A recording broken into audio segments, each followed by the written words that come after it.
Sorry, I'm a little late. I'm a little late here. What's going on? But hey, we're here, and that's all that matters, right? Welcome. Order 42. I'm Rob. Ninjinzu Games was first this week. He was first. What are you going to do about it? What are you going to do? He's going to be working out, so. Okay. Yeah, he may not be in the chat. But look, we got Rufus, we got Carbonite, we got Cosma here. Good to see you guys. Good to see you. I'm just gonna say get this out of the way right now. Well, kind of. I've probably mentioned it a couple times. But yeah. Next week is gonna be weird. I'm just warning you, it's gonna be weird. So we will most likely not have a stream at all next week.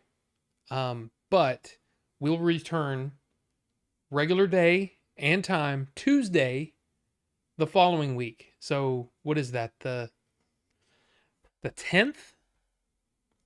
So yeah, you guys have next week off, okay? I'm going to let you guys have next week off. Like it's like I'm waiting on you, you know. But no. Yeah, it's that's a thing. We'll also probably going to do my Ahsoka review from the car for the finale next week. So, and you might be wondering what's going on. Is there anything wrong? Is there anything going on? No, nothing's wrong. In fact, part of it is because this Saturday will be my wedding anniversary. 23 years. So we were talking about it the other day. We've actually been together more than half our life at this point, which is just nuts. 23 years. 23 years. Ricky, what's going on? Good to see you. But thank you. Thank you, Rufus. And Carbonite, thank you. So yeah, it's just, you know. So next week will be a little strange. There will still be, you know, I still have shorts being uploaded, but I don't think there's any regular reviews scheduled for next week. But tomorrow, I'm super freaking excited. Tomorrow is The Creator. The Creator comes out, and it's gotten some really good reviews so far. It has. It's at 78% right now over on Rotten Tomatoes. So out of 102 reviews, 78% of those are favorable. And what really did it for me was listening to Dan Morell's review of it and basically saying, you know, those people that complain that there's nothing, you know, unique in the movie theaters anymore. It's all sequels and reboots and all that. Here you go. Here's a movie that's not a sequel and reboot. I want to support it. I'm going to go see it tomorrow night. And then I'm going to immediately come home and do a review. So I'm excited for it. So yeah, hopefully that'll be good. So yeah, that's the deal. But just finished installing my 2-inch drop shackles on my truck. I don't know what that means, Ricky. I have no idea. But thank you. Thank you guys for the happy anniversary messages. It's pretty neat. It's pretty cool. It's just a shock. It's weird how it feels like. You might be wondering, what does that feel like? 23 years together, you know, with one person. Like, what is that like? It feels like it's been longer than that and shorter than that. Like, it kind of went by in a flash, is really the thing. But yeah, it's weird how it feels like we've been together forever. But then it also doesn't feel like it's been that long. You know what I mean? So, anyway, must be nice. It is nice. I mean, look, I've said it many times. I'm a lucky guy. I'm a lucky dude. To have a wife that actually likes me Not just loves you. Because there's a lot of people that get divorced, they still love each other, but they just can't be around each other. No, we're like good friends. We like hanging out and doing stuff together. So yeah. Wow, Ninjinzu. Wow. 2 weeks later, she married a 75-year-old. What? That's nuts, Ninjinzu. I mean, but here's the thing. There's That's the way it goes sometimes. I mean, not exactly like that, but I mean, hopefully you'll find that person. Because I'm not going to lie to you. There's plenty of people that just never get married. That's just the way it is. And anybody that says, "Oh, well, there's someone out there for everybody." Yeah, it's kind of mean to say that because there's some people that just don't ever find anybody. But hopefully you get to find that person. You know what I mean? And yeah, don't settle. I'll just say that. Don't settle. Don't settle for, well, I mean,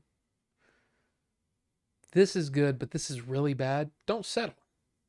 You'll find a person that works well for you. And usually it's the person that you won't expect because April was not what I expected, I had long hair, was in a band, and she was like a country girl, wearing boots and crap. And I'm like, this is not the person that I would have picked. But then, it's just the way it worked. It worked out for us. But at least you had a girlfriend. I haven't been with anyone since high school. Wow. Well, hey, there.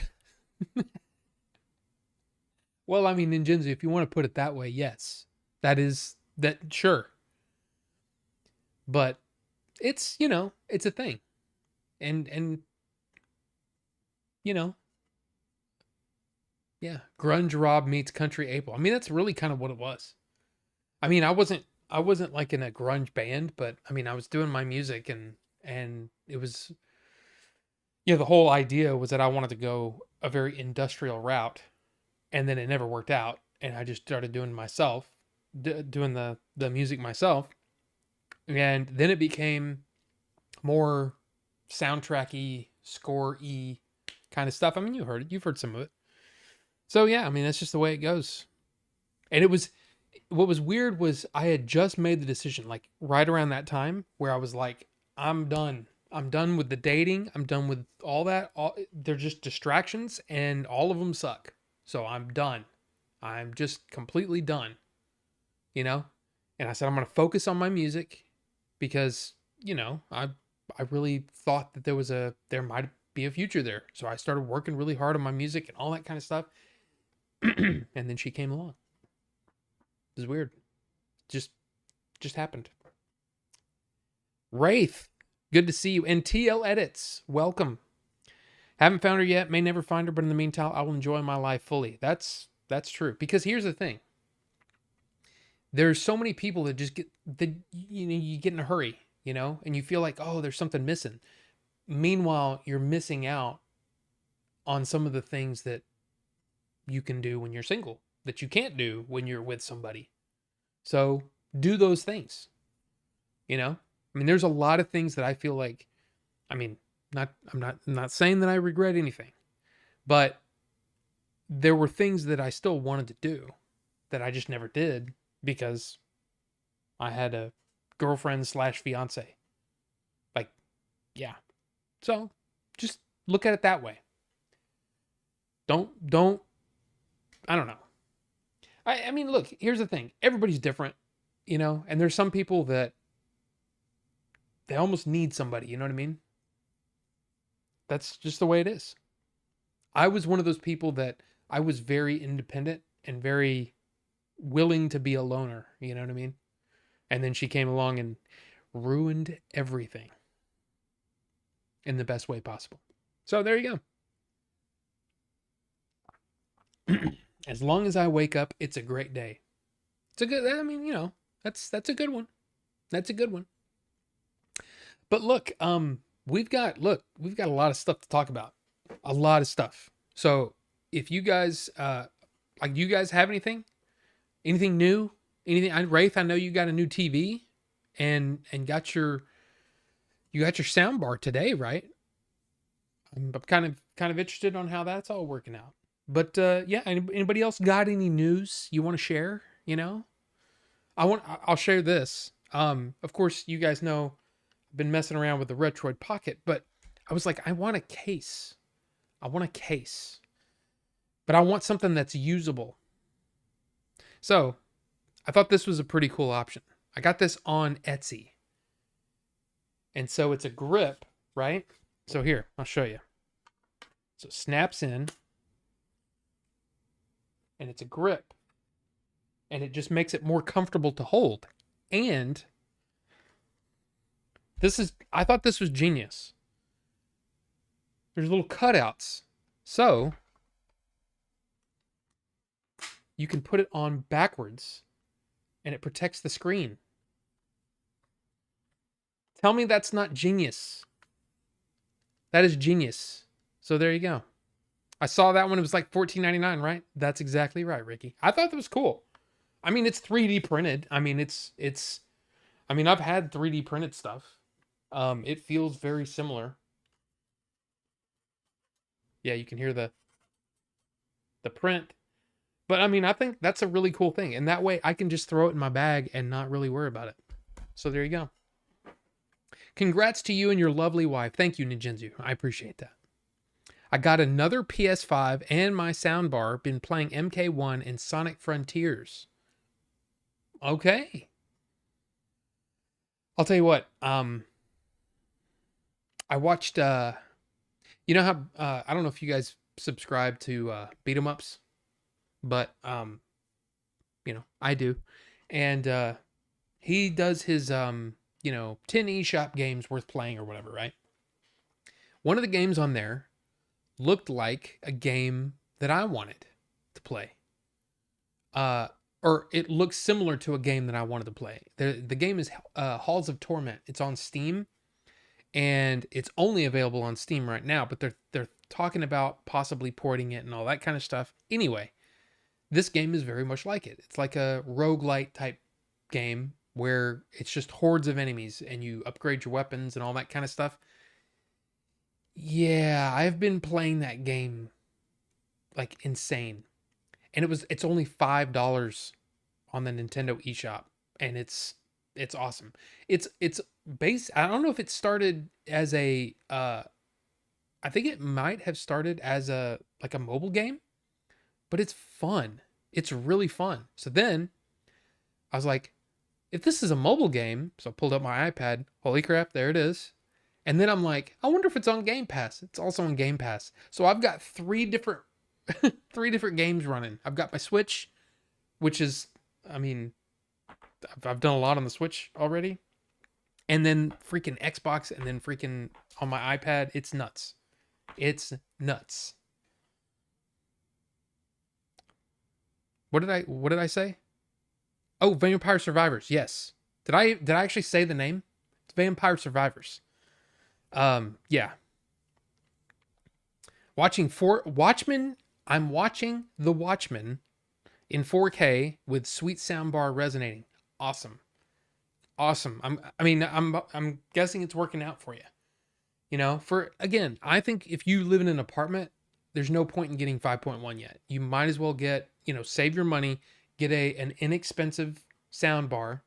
I think the one that I sent you, Wraith, was a Vizio that I actually ended up getting my dad for like a gift, and he loves it. So there you go. And in Jinzu, we will be talking about that later. We will be.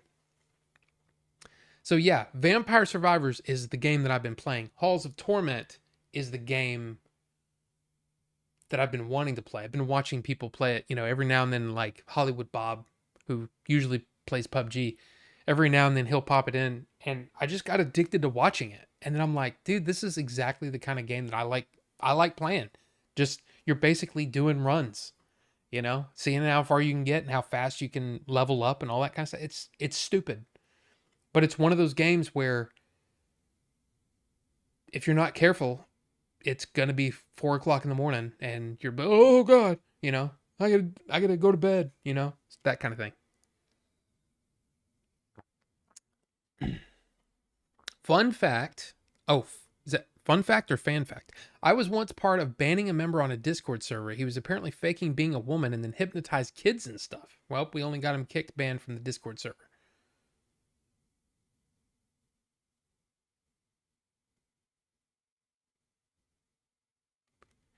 Like, did I miss something?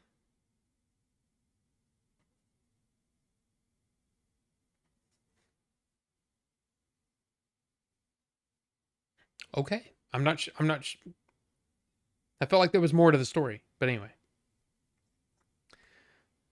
Uh, when I get my house, I get the best TV with the best sound system. I mean, yeah, it's you have to know that you're going to be there for a while before you spend the money on something like that, because like wow, um yeah, because it's quite an investment. I mean, we probably could have spent less money, but the whole thing was we were going, this was like god, like 2010, 11, something like that. We had a plan. We were going to do a road trip to Mount Rushmore. Had everything planned out, all that stuff. We hadn't gotten hotels yet, but we had everything planned out. So I have off the whole week. She's supposed to be off the whole week. Well, Friday afternoon, a project got dumped on my wife, and it had to be done by the next Friday. And she said, "Okay, so here's the deal. We can't do this. We can't go on this trip. But we've been talking about getting surround sound. So why don't you go to Best Buy and do some research, figure out what you want, and we'll check it out." And I said, "Okay." So I go up there, and the guy gave me three different options, and one was like extremely expensive, like crazy, like super. I mean, like I don't know how much it was. I can't even remember, but it was like, man, I like those speakers, but wow, that's expensive. And then there was a middle ground, and then kind of a cheap whatever. He basically put three packages together. And we actually ended up going with the middle package, and it still ended up being, it's basically whatever we were going to spend on the trip, we spent on the surround sound. So it ended up being like, I want to say like $3,500 or something like that. But it included installation. Really, really, like, I mean, it was nice. It was a nice surround sound setup. Now, that receiver was pre 4K, pre HDR, pre 120 hertz, all that kind of stuff. So I recently replaced the receiver, and what's funny is it's weird how technology, it gets way better, but it also gets cheaper. So I got a very similar receiver to what I had that I think it was $1,000 receiver, and I spent 400 on it, and it does exactly what my other one did, except now it can have 4K 120 hertz pass through, all that stuff. The a good amount of wattage and all that kind of stuff. It's perfect. It's perfect. So I had to upgrade it recently, but the speakers are still awesome. So, man, it's still a 5.1 system. It's not a Atmos or anything like that. But yeah. Sony OLED is gorgeous. I have the Ana de Armas of TVs. Poe with the garlic is OP. Okay. Poe with the garlic. I usually play with, I don't know what their names are. I haven't been playing very long. It's the guy on the top right that does an extra projectile. And then yeah, I've just been upgrading everything, or unlocking everything, I guess you could say. So yeah, it's been fun. That's been a fun game, man. And it's just completely like brainless, but also like it's fun, but it's also like, this is, why am I playing? I'm probably gonna get sick of it in like a week, but it's been fun. There was more to the story. I just didn't have enough letters for it. But yeah, it was weird. We eventually got him kicked, but he's probably still on Discord. Ah, okay. Yeah, okay. Man. Yeah, I mean, luckily we haven't had very many issues at all over here on the old Order 42, and it may be because, you know, I and two reasons. Number one, we have a small community. And with a small community, it's easier to police it And then two, I think we just got a lot of good people, you know? I mean, that's just what I feel. I feel like we have a good rapport. We have, you know, we respect each other, all that kind of thing. We don't get in fights. And I mean, also it kind of comes from the top down, right? So if I was very, you know, I don't know, if I didn't respect people or anything like that. But the thing is, I don't put up with that stuff. You know, I don't put up with it. You know, you can, things can happen, and you know, whatever, but it's very rare. It's very rare here. So, which I think is why we have a good community. Because we enjoy each other, and we enjoy not having to fight all the time. I've been in like different servers and different communities, I should say, where it's like, this is so negative, you know? Why is it so negative?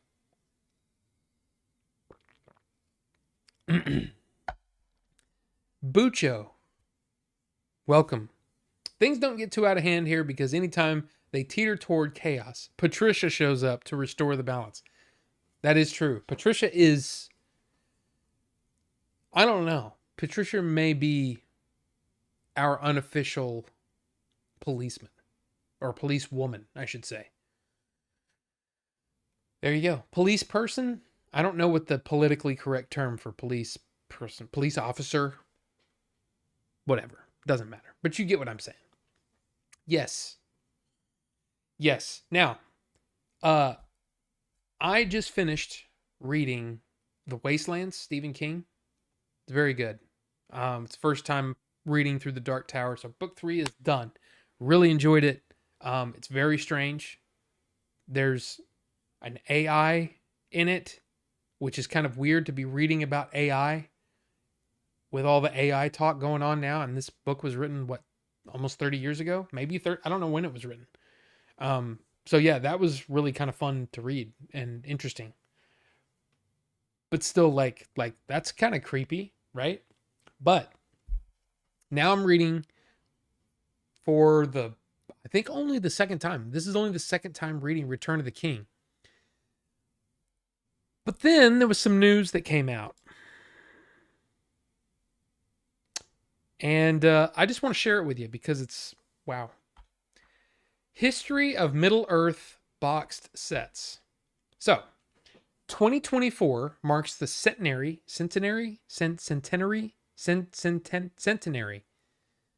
whatever, of Christopher Tolkien's birth. And as part of the commemoration, he would be 100 if he had, you know, he died a few years ago. HarperCollins are releasing The Silmarillion, Unfinished Tales, and The History of Middle Earth, and The Index as single volume hardbacks in 4 boxed sets. So,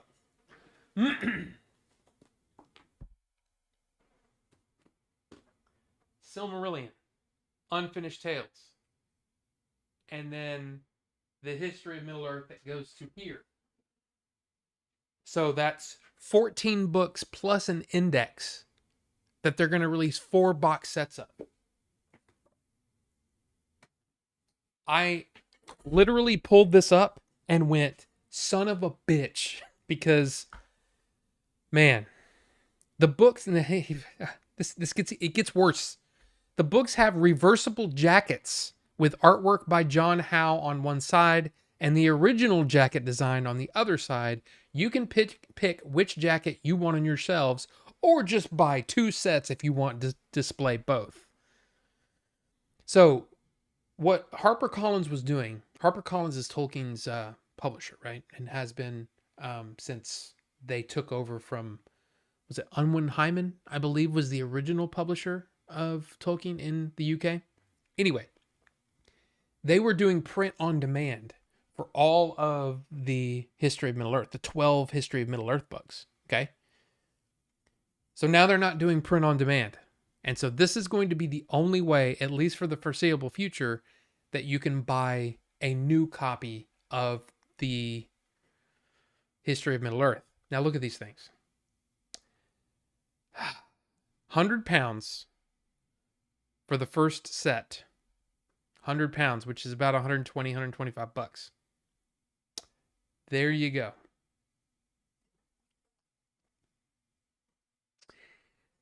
Yeah, because look, if you look at this, if you look at these, it will match this setup. But you might be thinking, but Rob, don't you have the Silmarillion and Unfinished Tales? Yes, I do. But these are non-illustrated. But they also have John Howe's artwork. So it's John Howe's artwork, and then on the other side is what you see on the right, which is the original look of those the Owen Hyman History of Middle Earth releases. And I'm just like, son of a bitch. Now the other 3 box sets aren't coming out for a while. But wow. I'm gonna have I mean, do I have to do it? Do I have to buy these? I kind of feel like I have to buy these. Now here's the funny thing. Rob, why would you want an unillustrated version of Silmarillion and Unfinished Tales? I already do. Right here. I have a different set down there. That's stupid. I shouldn't do that. Here it is. Now look, these are the same size. Now these are different versions, of course, but these are unillustrated. So they're going to be much smaller. You can see, I mean, these are going to be much smaller books. So yeah.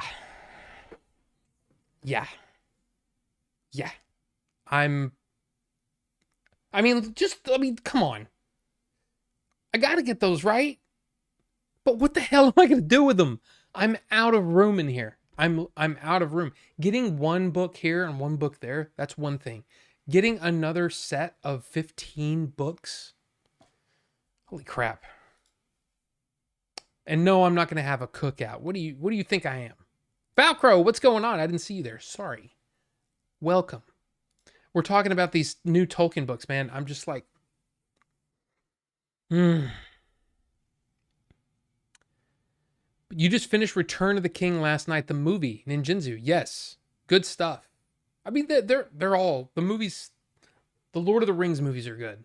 The Hobbit movies, I'd rather watch a fan edit, to be perfectly honest. But the Lord of the Rings movies are awesome. But you Carbonite, you think I gotta get them? I have yet to venture into those. I will on the next rerun, watching the whole Hobbit, Lord of the Rings twice in a month. Wow. The extended versions are really good of the Lord of the Rings.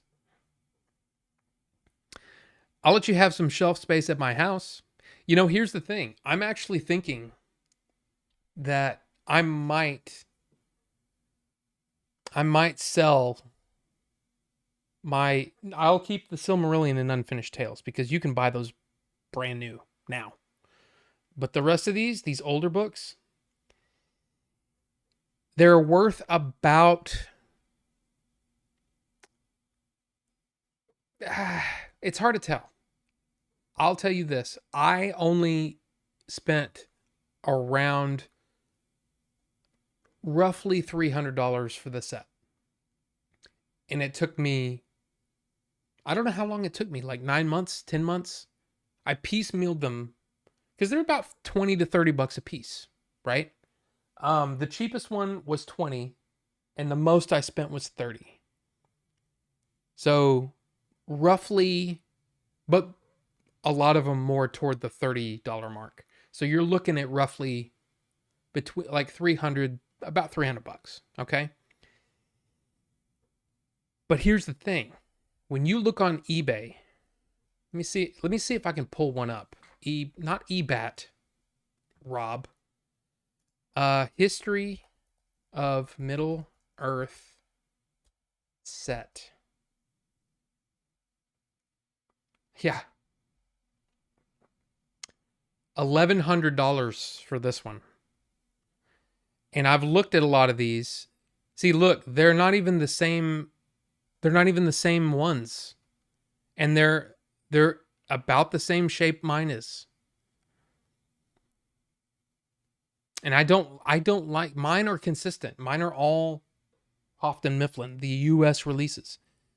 So yeah, I probably could get some money. Here's another one, 1,200. There you go.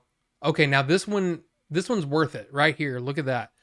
First, meaning their first edition, first printings. That is awesome. That is really, really awesome. Why does he have 5 after 2? Like some kind of crazy person. But that's awesome that they're all first. But anyway. Yeah. So what I could probably do is I could put them on eBay for, let's just say, I'll tally up what I paid for it and put it up there as the starting bid. And then just let it go and see what happens. Because it's one thing for me to have spent that time and the gas money and all that kind of stuff to go all over the place and buy, check out the half price books and all that. But that was part of the fun. So I'm not looking to make a ton of money on it. But if I put it up there and people bid on it, who knows how far it could go.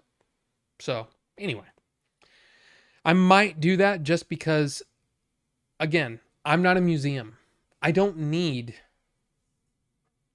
them. I don't need them in that. I don't need first editions or first printings and all that kind of stuff. I don't want pristine stuff. I don't want, stuff that, like that Hobbit that I showed you last week that was $1,000 over at Half Price Books. No, don't need it. But with these, they're about there will be around $25 a piece for these books. That's not bad. And I don't have to worry if something gets messed up. You know what I mean? Because I didn't, and even these, I don't honestly care if those get messed up because I can replace them. You can't replace a fourth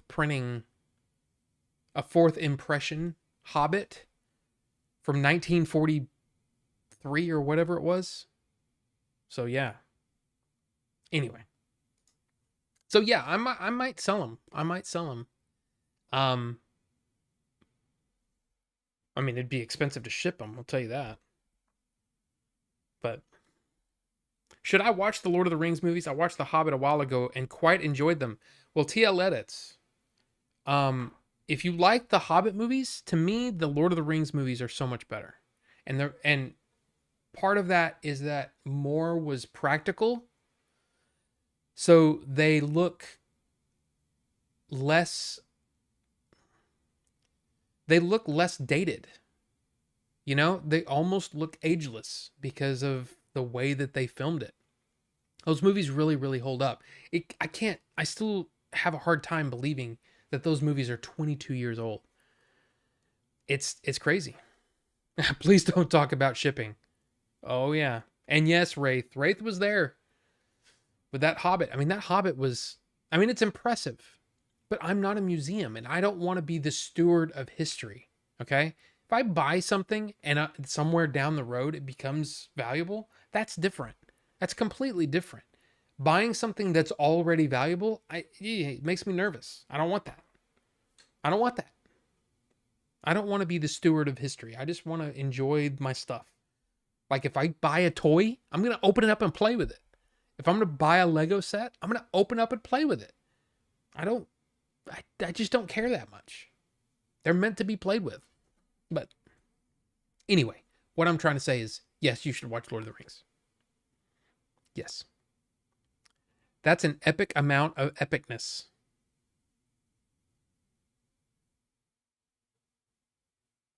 I'm not sure what you meant by that, Bucho. But yeah, yeah, I don't know. So I guess that's one thing that I could monetize in this room. I mean, I have some cool stuff. I do, and I have some stuff that could probably fetch some money. But I just don't look at it that way. I just go, I wanted a really nice set of the Sandman comics. So I got the Sandman comics. I wanted the set of these. And that was before I started reading them on my Kindle. But I've been reading what I've been doing is I've basically thumbed through all of these books. You know what I mean? They're not like unread kind of, but like they have a lot of these on the Kindle. So I've been reading them on there because it's just more convenient and I don't have to worry about messing them up. So, yeah.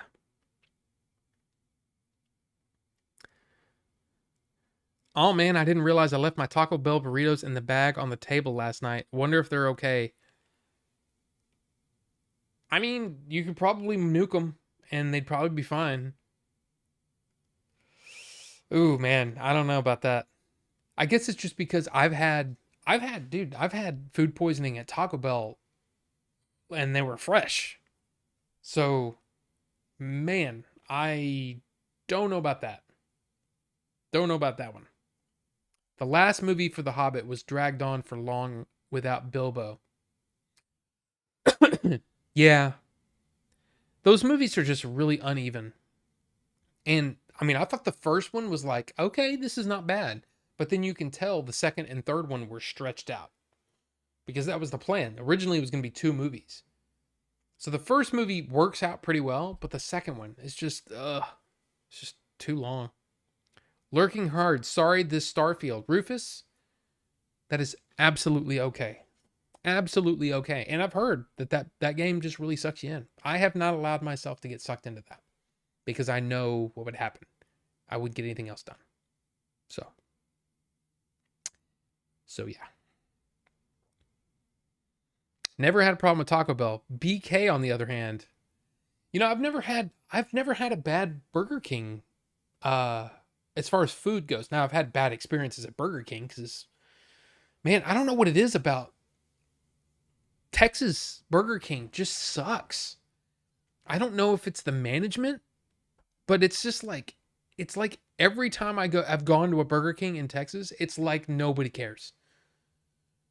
The food's still great. Like, I love Burger King. I mean, there's probably a lot of people that don't like it, but I've always loved Burger King. But I've always had problems with the people, the employees. Like, there's a Burger King probably, I don't know, 6 minutes from my house. And I've been there like 3 times. There's been only one of the times that I've gone have they actually gotten my order right. Like, I remember I ordered it was one, you know how, like, you know, when the cat's away, the mice will play kind of thing. You hear that thing? Well, April was, I believe she was out of town. And I thought, I'm going to go have Burger King. She doesn't like Burger King, like, at all. So I'm going to go have Burger King. I'm going to get a big fat double burger with, you know, large fry, large drink, all that. Man, I'm going to go all out. And so I went over there and I got me a double burger. I should say I ordered a double burger, got home, and it was a single chicken sandwich. And of course, at that point, I was like, I'll just eat the thing. And you know what? It was really good. But I wanted that. There's something, and this is something that I don't understand about me. And I don't know if other people are like that or like this. But there are times when I just want to get like uncomfortably full. Like, I want to feel a little bit of regret after eating. You know what I mean? Like if I go to Whataburger and I get like a double, like the big double with a large fry, I could pretty much take a nap. It's like turkey dinner. You know what I mean? Like Thanksgiving dinner. It's a lot of food. But sometimes I kind of want that where you just kind of like, ugh, I don't know what that is. And my problem was that for a long time, I did that multiple times a week, which meant I kept gaining weight. So I got up to like 250 pounds. But I don't know what it is in my brain that every now and then I crave that. I crave that feeling of just being like, ugh, like I'm so full. I don't want to even move. Like, why? Why is that a thing? Why couldn't I be addicted to, running or something, something healthy? I don't get it. But anyway, you'll nuke one and see how it tastes. I mean, look, hey, Ricky, I'm here to tell you that I'm not a doctor, but that is just not something I would chance. I would rather just go back to Taco Bell and get brand new ones. I can't. I've had food poisoning twice at Taco Bell. Now this was before all my surgeries. I wonder if part of it was because of my weird problems. I don't know. If I die, then we know what happened. Everybody cross your fingers for Ricky, please. Whew. I've only had food poisoning once ever, but it may not have been that. It was pizza from Papa John's, but out of my friends who ate the same one, I was the only one who got sick. Well, maybe you have, this is possible, maybe unlikely, but it could be that you're allergic to something, like an ingredient of that Papa John's put on that pizza. I don't know. Popeyes has terrible service too. I don't have one nearby. I haven't been to Popeyes in a while.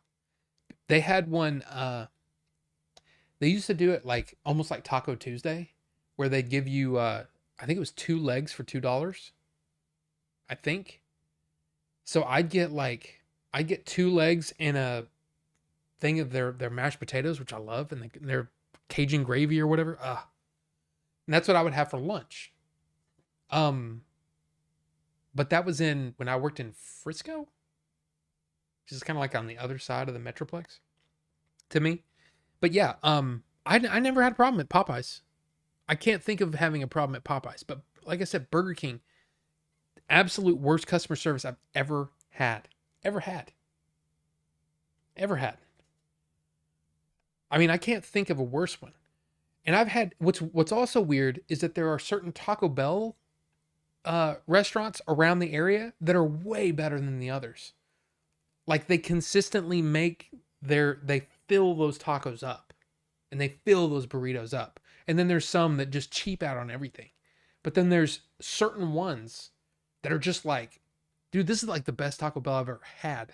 Like if every Taco Bell tasted like this, Taco Bell should be like huge. It should be like the biggest. It should be like Demolition Man, the only restaurant left. Okay, maybe not. But you know what I'm saying? Just, I don't understand that. I don't understand why there's such a difference between, like, you go to Taco Bell, it should be Taco Bell. But anyway. Next time, get Jersey Mike's. Wraith got to have Jersey Mike's for the first time. And his sandwich was a little plain for my taste. Like, I like a lot of stuff on my sandwich. But I've said it before and I'll say it again. You can get rid of every single restaurant and fast food ever. If I only had one to go to, it would be Jersey Mike's.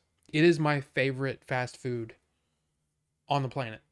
Bar none, no question. Don't even have to think about it. Because I can go to Jersey Mike's and get a cold sub or a hot sub and get anything on the menu. I've had almost everything on the menu. The only thing I haven't had is one of the chicken Philly cheesesteak type things made with chicken instead of beef. I've never had that. But I've had everything else on the menu because I had a Jersey Mike's near me when I worked back in the Sprint days. But I had a Jersey Mike's really close. Went there all the time. And consistently, like every Jersey Mike's I've ever been to has been awesome. It's my favorite. It's my favorite place. Look, here's the thing. I like Firehouse. I like Jimmy John's. I even like Which Wich and Subway on certain occasions. But all of those. Actually, I shouldn't say that. Firehouse has always been consistently good, too. But they're not as good as Jersey Mike's to me. I don't like their bread as much.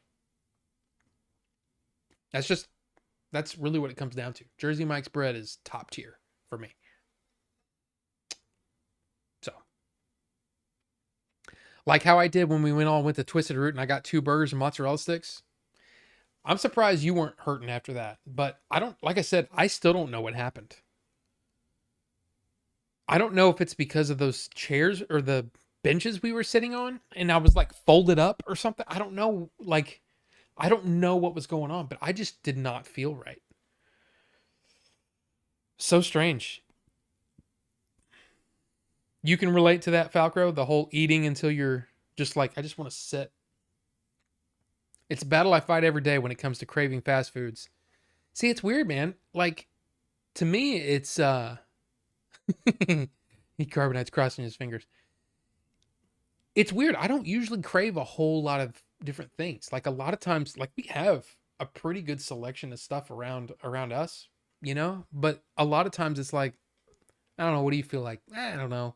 And a lot of times we'll just say, screw it. Let's just eat here because if we're not if something's not calling to us to say we need that, then it's probably not worth going and spending the extra calories, not just money and time, but the extra calories to get that thing. So, yeah. Like, I mean, I like just about everything, but there are times when I'm just like nothing is jumping out at me. So, now I mean, yeah, I could order a pizza every night. I could probably have pizza for the rest of my life and probably be fine as far as not get tired of it. But no. 2:43 a.m. and you talking about pizza makes me crave it. I'm sorry, TL. Look, I don't know. I don't know what happened. We got onto food talk, and sometimes food talk just gets crazy.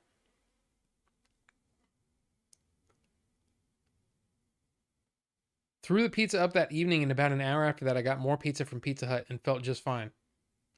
Well, I'm just saying maybe there was something on that pizza, or maybe just I don't know. Maybe something didn't sit well. They got the maybe something wasn't cooked properly. I don't know. I don't know what the deal is. Who knows?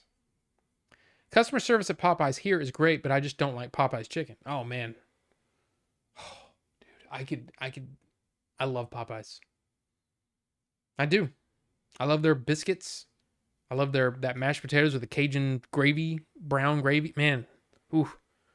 And then I love their spicy chicken. Man, it's good. Really good. And their chicken sandwich is I don't understand why people go so nuts for it, but I get it. It's a good sandwich. It's a good chicken sandwich. But I would be just as happy, and most of the time I am just as happy going to Chick-fil-A and getting my favorite chicken sandwich there is the char grilled chicken club sandwich. I love it. And it's healthier than the other ones. So it just happens to be that way. What do you know? What do you know? Remember 90s Taco Bell when the burritos were like a foot long? Yes. And I also remember the Santa Fe beef chalupas. I'm still angry about that. And why get rid of the double decker taco? Why? Please explain to me why. Because you can't tell me, oh, well, it's because there's a specific ingredient. No, there's not. You make burritos, don't you? Hence, you have tortillas. You have beans, don't you? Hence, you have the glue that holds the tortilla to the taco shell. You have tacos, don't you? Okay, then shut up about that. It can't be, oh, well, there's an ingredient that's too expensive for us to procure or something. No, it's not. I don't know what you're doing. I don't know. I don't get it. But damn it, bring back the double-decker taco. I love the double-decker taco. Had trouble saying that. Double-decker taco. Like I'm drunk or something. I got a good Taco Bell. Been amazing since the 90s. It's just a little out of the way. Yeah, the one that I have that I'm thinking of, I think somebody like the owner that was really good about the fillings and stuff must have, he must have sold it because the last time I went, okay. You know how they combine the restaurants? You got, like this one had Taco Bell and Kentucky Fried Chicken. Not the Pizza Hut, but it had Kentucky Fried Chicken and Taco Bell. April was in the mood for Kentucky Fried Chicken. I was in the mood for Taco Bell. I said, let's go to the Kentucky Hut or whatever it was. Wasn't a Taco Hut. You get what I'm saying. We went to the place. We go in. And I'm going, I want the whatever taco and the burrito and the blah, blah, blah. And he goes, we can only do chicken right now. What? How can you be out of everything? You're out of everything on Taco Bell. Yeah, no, we can't do anything Taco Bell. I don't understand that. So the last couple of times we've been to that one that used to be like badass, it just hadn't been good. So now we have another one, a different one that's kind of in the opposite direction that is better. So there you go. You have to fight the Chick-fil-A urge. Chick-fil-A gets expensive, man. It gets expensive. Never had Firehouse either, or Jimmy John's. Okay, to me, here's my tier list for the sandwich places. Subway, down here at the bottom. Jimmy John's.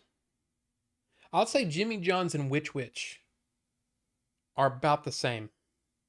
I think it's the same guy that owns Genghis Grill, owns Which. So I like Genghis Grill too, but those are pretty much equal. Firehouse is another step up. And the reason that I like Firehouse is I love the fact that they have, now I don't even know if they do it anymore, but they used to have it where they had just the whole counter was full of different hot sauces. You know, some are really, really hot. Some are really, really, mild, but you can flavor up your sandwich basically any way you want. I love that. Oh crap, there's Schlotzsky's. Okay. Subway. Jimmy John's Which.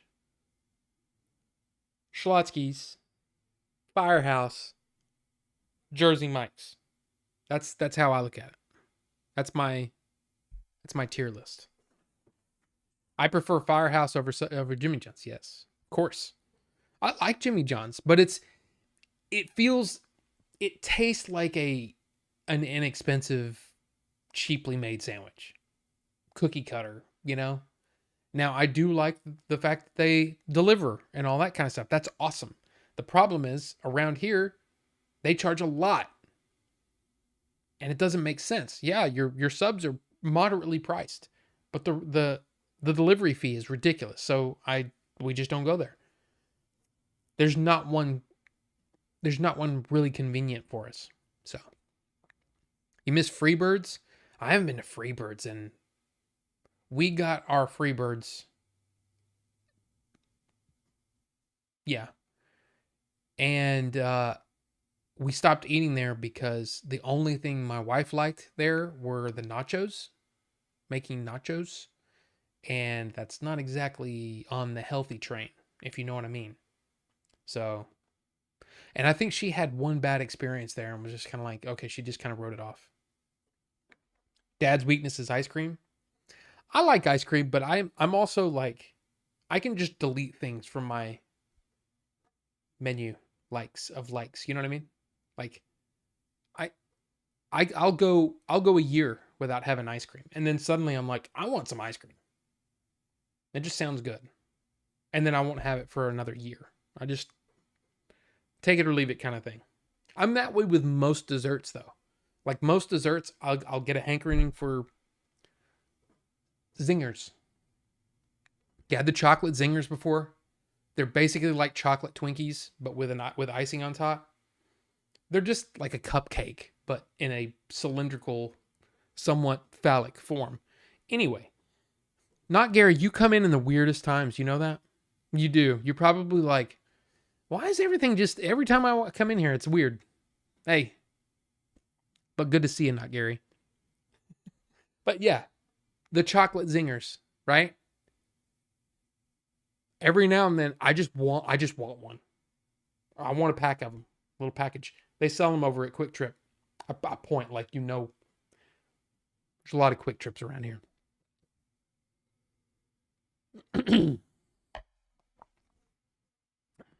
Bring back the double-decker taco, grilled stuffed burrito, chili cheese burrito. We have the chili cheese burrito. We have it here. but we don't have the Santa Fe beef chalupa. I'm telling you, that was it seems like there's certain places or certain menu items or things that I will just end up loving and they'll stop making them. The Santa Fe beef chalupa, the Mountain Dew the Mountain Dew Typhoon. Do you remember the Typhoon that I got special ordered from Mountain Dew? Yeah. Mountain Dew Typhoon. There's Jumpin' Jack Cheese Doritos. Anybody remember those? Love those. CW Post. It was a granola cereal made by Post. Loved it. All of those no longer available. It's like they go, "Oh, look, Rob likes it. Get rid of it. Dump it." I don't know.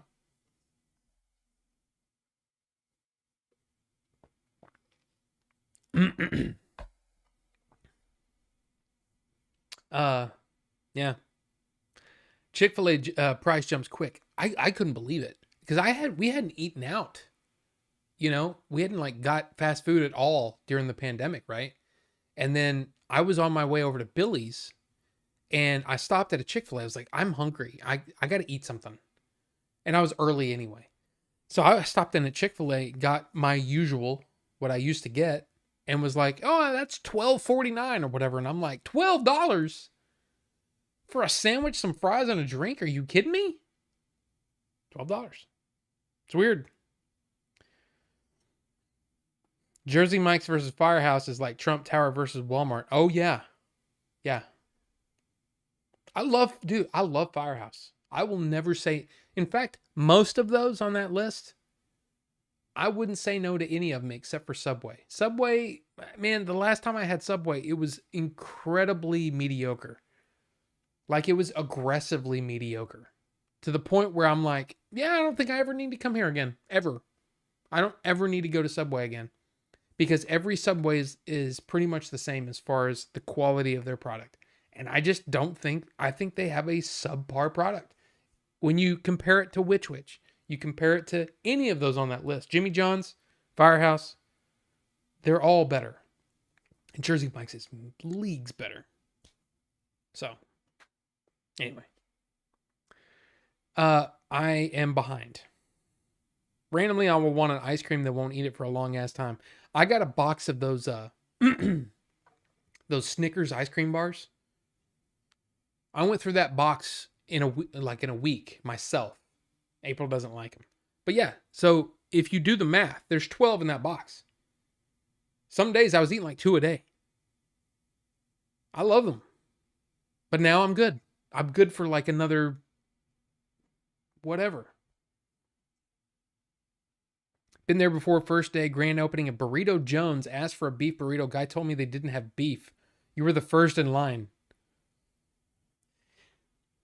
I don't understand that. You know? But then again, I've never done any kind of food service job. Never done it. So I don't know what the problems are and the shortcomings are. I'm guessing somebody didn't get an order. But I don't understand that. Like, how do you not have what was it? There was something at it was Taco Bell. I went to Taco Bell. Now, this was kind of, I wouldn't say pandemic times, but it was definitely around that time where, you know, there was still some shortages here and there. I drove up to the drive-thru of Taco Bell and they said, "Hi, welcome to Taco Bell. We have no chicken." I said, "Okay."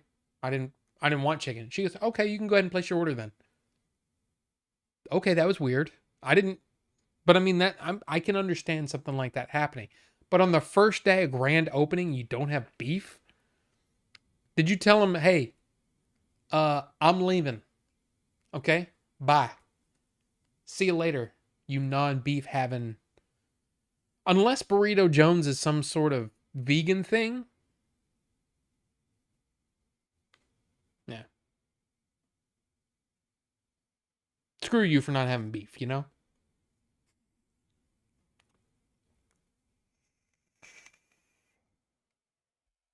I get cravings for milkshakes every now and then. I'll tell you what, I wish I could have this more often, but it's stupid. The calories are dumb and it would just destroy me, you know? It's like I know it would destroy me in my system, so I just don't do it anymore. It was the Sonic Blasts.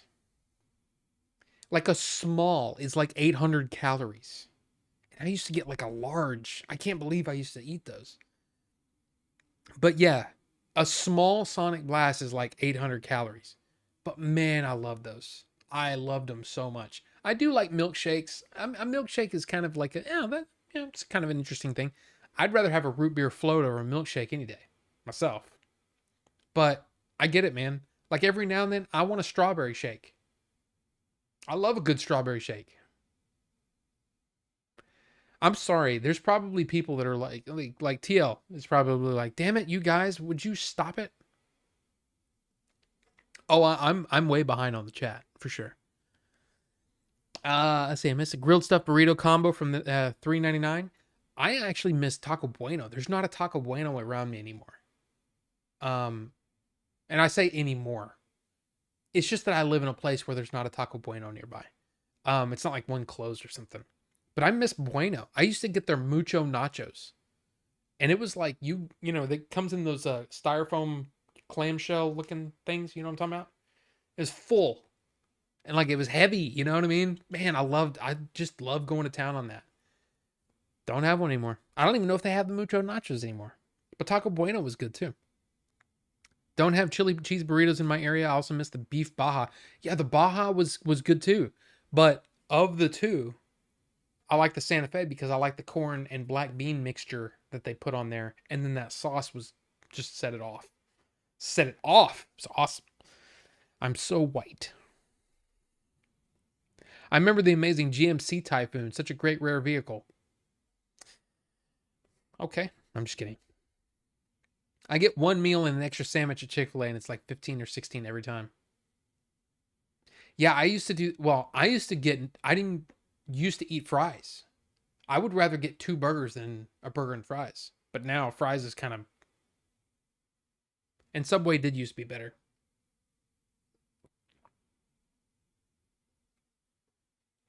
You're currently making a Darth Vader fan edit. A Darth Vader. Wow, I am way behind. Holy crap! How did I get so far behind? Oh, I'm not that far behind. What does that mean? From Obi-Wan? What does that mean? I'd like to know what you're talking about.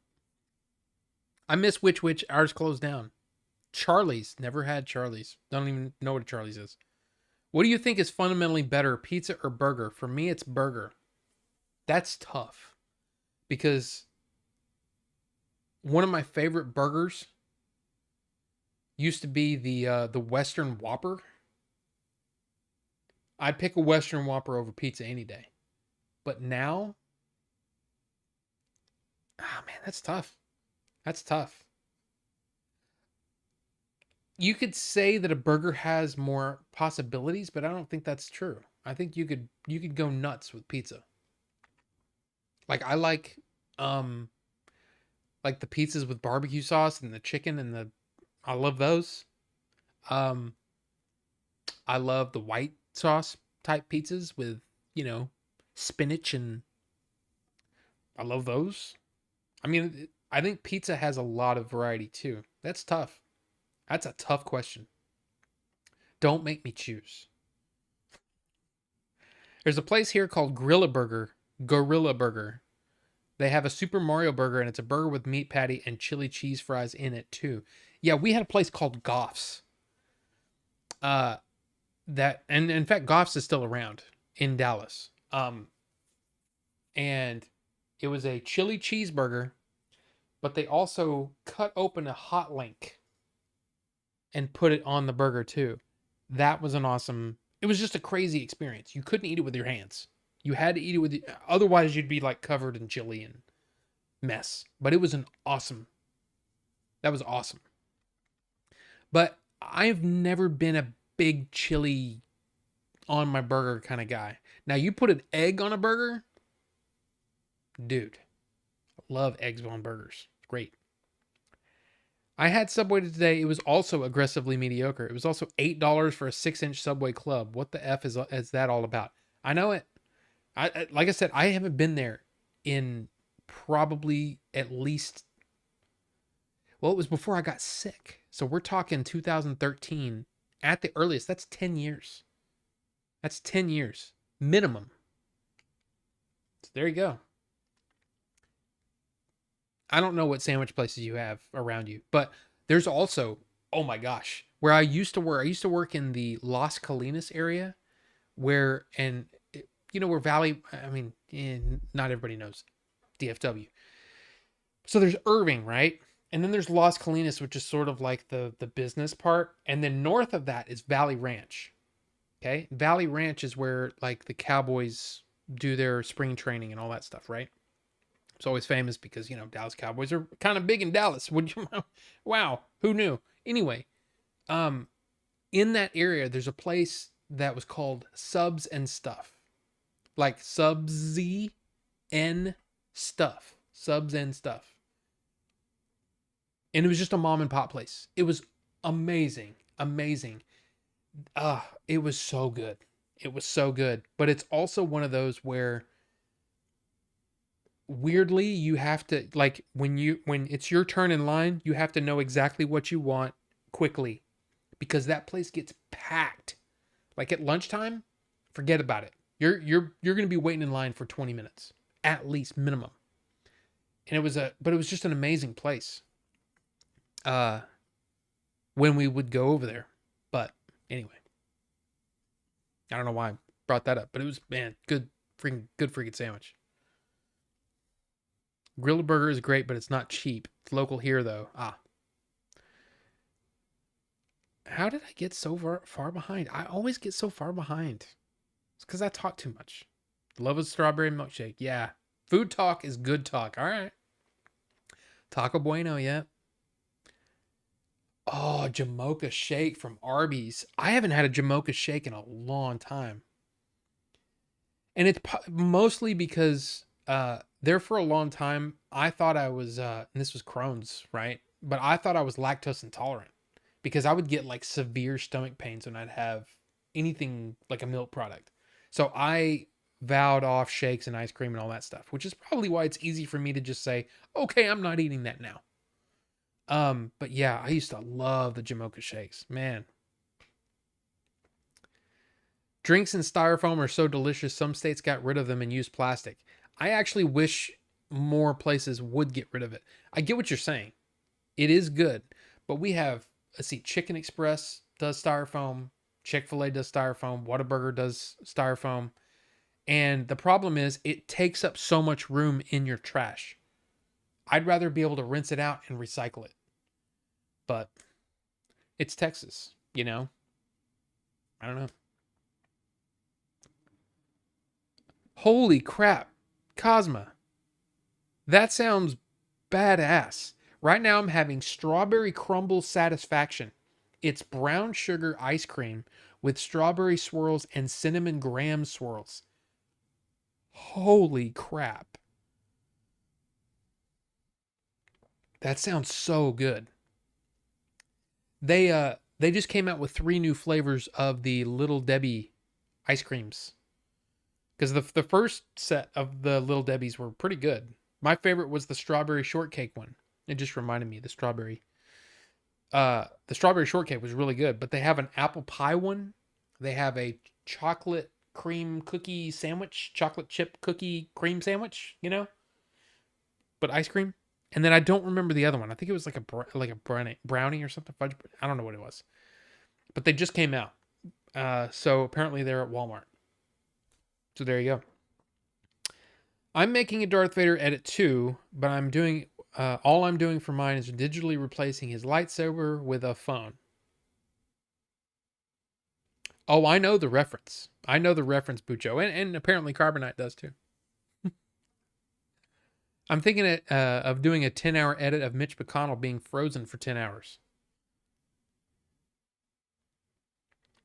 For my Vader fan edit, the plot is that Vader finds out about a Jedi, Obi-Wan, who's in hiding, and the rebels know about it, so he chases them down, and the movie has a fight between Vader and Obi. Interesting. Also, in my Vader movie, the whole Kenobi show isn't canon. Okay. Shards of the Past.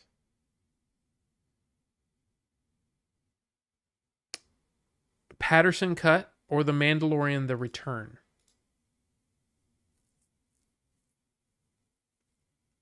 Is that the one that I did that I reviewed?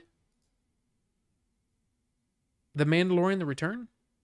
I can't remember. It's interesting though. Somebody said the other day, it was a oh God, what's his name? Manuel, I think. He's been in the chat before. It is the one you reviewed. Okay. Okay. Um he said that he's already working on an Ahsoka cut to make it into a movie. So trim out a bunch of the fat and make it into a movie. I don't know if it needs that. I just think that they need a writer that understands that episodes have to have an ebb and flow just like movies do. And the fact that a lot of the Ahsoka episodes feel like they just end with no closure, it just feels awkward. It feels like a movie that's literally been chopped into pieces instead of here's a story, then here's a story that connects to this story, and then this story. You know what I mean? It's just it's a thing that's annoying about Ahsoka, but anyway, somebody said that they're hoping that the guy that did the Patterson cut, Kai Patterson, right? I think is his name. They're hoping that someone does an Ahsoka cut, and I'm like, well, there's already one in the works. So Obi-Wan is definitely a show that lends itself to fan editing. Yeah, and I watched it. It was pretty good. In fact, I reviewed that too, I think. I like the heavy Star Wars edits that Rob reviewed. Those were cool because they're just so interesting and so different. And I think that's my thing about fan edits, right? And it's part of the reason why it's hard for me to review them is, and I've explained this before, but so many of them are basically like, okay, I don't like this scene, so it's gone. I like this deleted scene, so it's in. But everybody's different. Like everybody has a different take on it. And that's why the Hobbit fan edits are so vastly different because you've got what 10 hours, something like that, of footage to work with. And so there's so many people with different opinions about what's good and what's bad. So some people will leave this scene in, but then I don't like that one as much as the one that they took out, you know? Or this, you know what I mean? So it's hard to say, okay, well this one's my favorite. Well, it's my personal favorite, but that doesn't mean it's necessarily the best one because the best one is the one that works best for you, you know? And that's why a lot of people just say, screw it, I'm doing my own edit. And that's cool, but there are some of them that are just technically like, wow. So that's an issue. The other thing is that there's only so much work that you can do to make something better. Sure, you can take some things out and streamline a movie and it can be better, but you can never add anything because you're not the filmmaker, right? So you're limited. The ones that I like are the ones that transform the experience. Heavy Star Wars is a great example of something that was just like, wow, that was really interesting because it was so different than any of the Star Wars movies that I'd seen before. It had a different feel to it and it was fun. It made it fun to watch because I didn't know what was coming.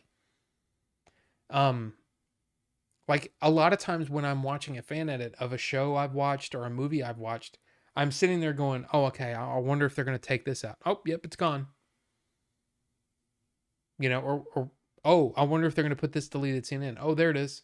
And that's why I want to be familiar with the original movie, like really familiar with it before I watch the fan edit. But then there's, you know, I've had some requests of movies for me to review, and I'm like, I've never seen that. And there's a reason I haven't seen it. It's because I'm not interested in it. So it's hard for me to review your edit when I don't know what the original is, and I don't care to watch the original. So, sorry, you know? So, it's kind of crazy how fast these edits come out. There's already one Ahsoka edit out there. See, that's how? How can you do that? You can be working on it. You can say, okay, I don't like these scenes and I think this this whole sequence works better without this shot or this dialogue or whatever. You can do that now, right? You can work on it now. But how can you be done? Why would you? I mean, in order to just be the first, oh, it's the first one that I don't like.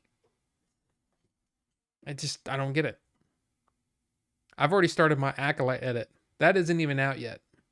Well, TL, you need to learn something about good old Bucho here. Bucho is, you never know what you're going to get with Bucho. You can get something so unbelievably trollish that you have to shake your head and go, I don't even know how he came up with that. That's amazing. And then he will turn around and say something so profound that it makes you wonder about life and stuff. It's one of the best things about having Bucho around is that you never know what you're going to get. He's like a box of chocolates. Get out of here.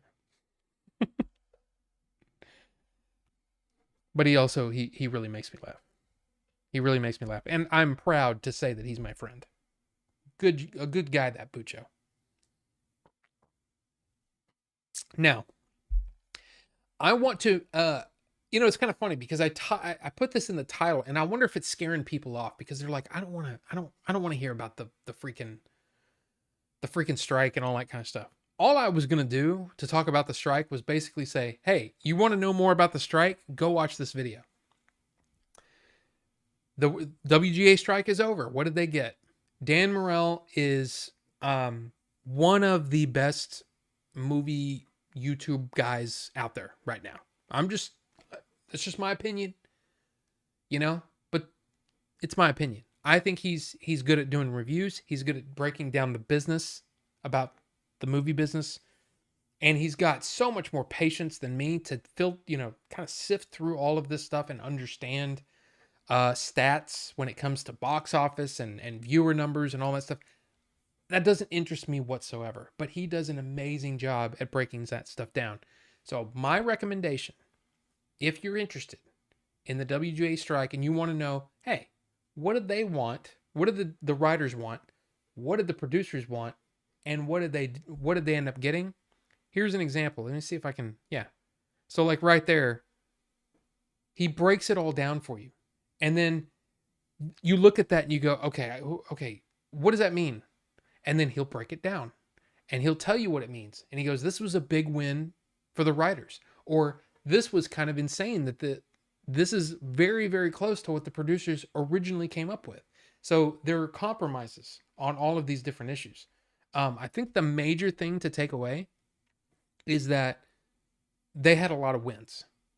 They're going to be getting the writers on, and we're not talking about Akiva Goldsman and oh God, what's his name? He did Suicide Squad. Oh God. Anyway, the writers that have names, yeah, they're probably going to be just fine, and they've been fine because they can command a higher salary. This is really working for all the writers, like at the bottom, new writers and stuff like that, and how a lot of times they get taken advantage of because of these low wages and stuff like that. Oh, which Suicide Squad? Not James Gunn, the first one. Goyer. David Goyer is who I was thinking of. Anyway, the people that you know, right? The names that you've heard before. David Ayer. I always get those two mixed up because they're pretty close names, right? Goyer and Ayer. They end with Y-E-R. David. You're right. David Ayer, and I apologize. But David Goyer is who I was actually thinking of. I always thought that David Goyer wrote Suicide Squad, but that's David Ayer. He did, oh God, that movie with Christian Bale where he was kind of like, he was in like, God, he was like a gangbanger, wasn't he? I can't remember the name of that movie. Anyway, yes. Yeah, Tony Gilroy is another one. But see, the thing is Tony Gilroy still was on the picket lines and was talking about that stuff. I always get those two confused. But anyway, um, I can see the cover art for that Christian Bale movie. But yeah, but David Goyer is much different than David Ayer. But they command higher wages, right? But they still went out and fought for the bottom of the the new writers, the young writers who continually get taken advantage of. So that's really what it's about. And of course, they were also fighting for things like AI and stuff like that. So my suggestion, I did watch his whole video and it was fantastic.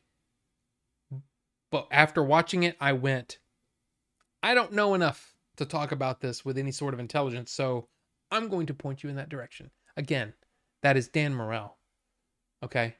And his video is amazing. It's got 17,000 views 4 hours ago. It's an amazing video. It's really well done. Really well done. He breaks it all down and it's very helpful. Very helpful. Now let's see. Strike over. Yes. Yeah. Because they have David in their name. Well, but but YER is at the end of their name. See, it's weird how I categorize things sometimes is in number of letters. And if they share too many letters, it's like a weird Wheel of Fortune puzzle where I get certain parts of their name right, or I'll remember the first letter of their last name and know that it's 6 characters, but I won't know what the last name is. It's weird how my brain works. But anyway. So yeah, David Ayer, David Goyer. Yeah, that's what happens. I don't understand it myself. So now I posted this over to Discord, and I wanted to bring it up here just so that you weren't blindsided. But apparently Amazon, even Amazon Prime is going to have ads now. Now it's already annoying that you have to watch their ads for them promoting some other show. You're like, hey, I'm paying money for this. Why am I watching an ad? Even if it's for your own crap, why do I have to watch it? Now there's going to be freaking full ads everywhere.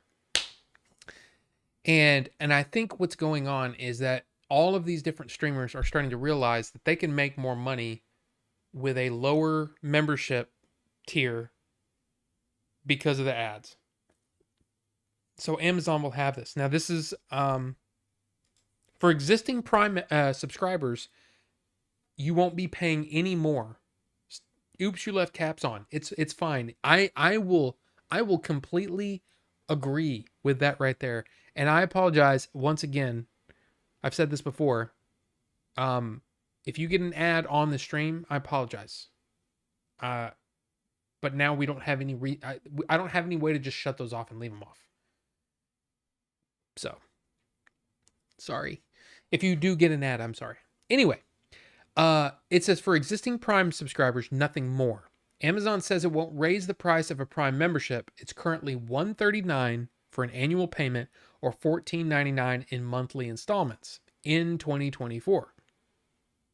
However, anyone who wants to watch movies or TV shows without ads will have to pay an extra $2.99 a month or a little under $36 a year.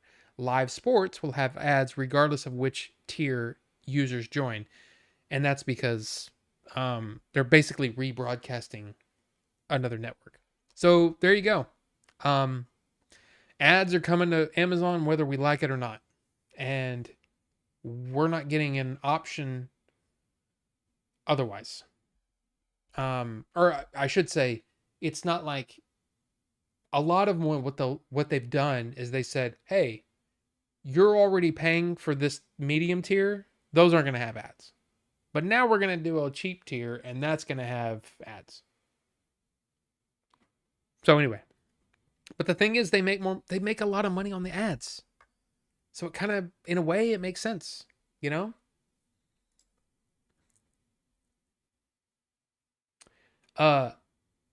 They're just doing this because they want more money. They're okay. So here's the thing, and trust me, I'm playing devil's advocate here. I don't care if big studios, big streamers, whatever, make money or whatever. But I can look at this from a business point of view, not a customer point of view.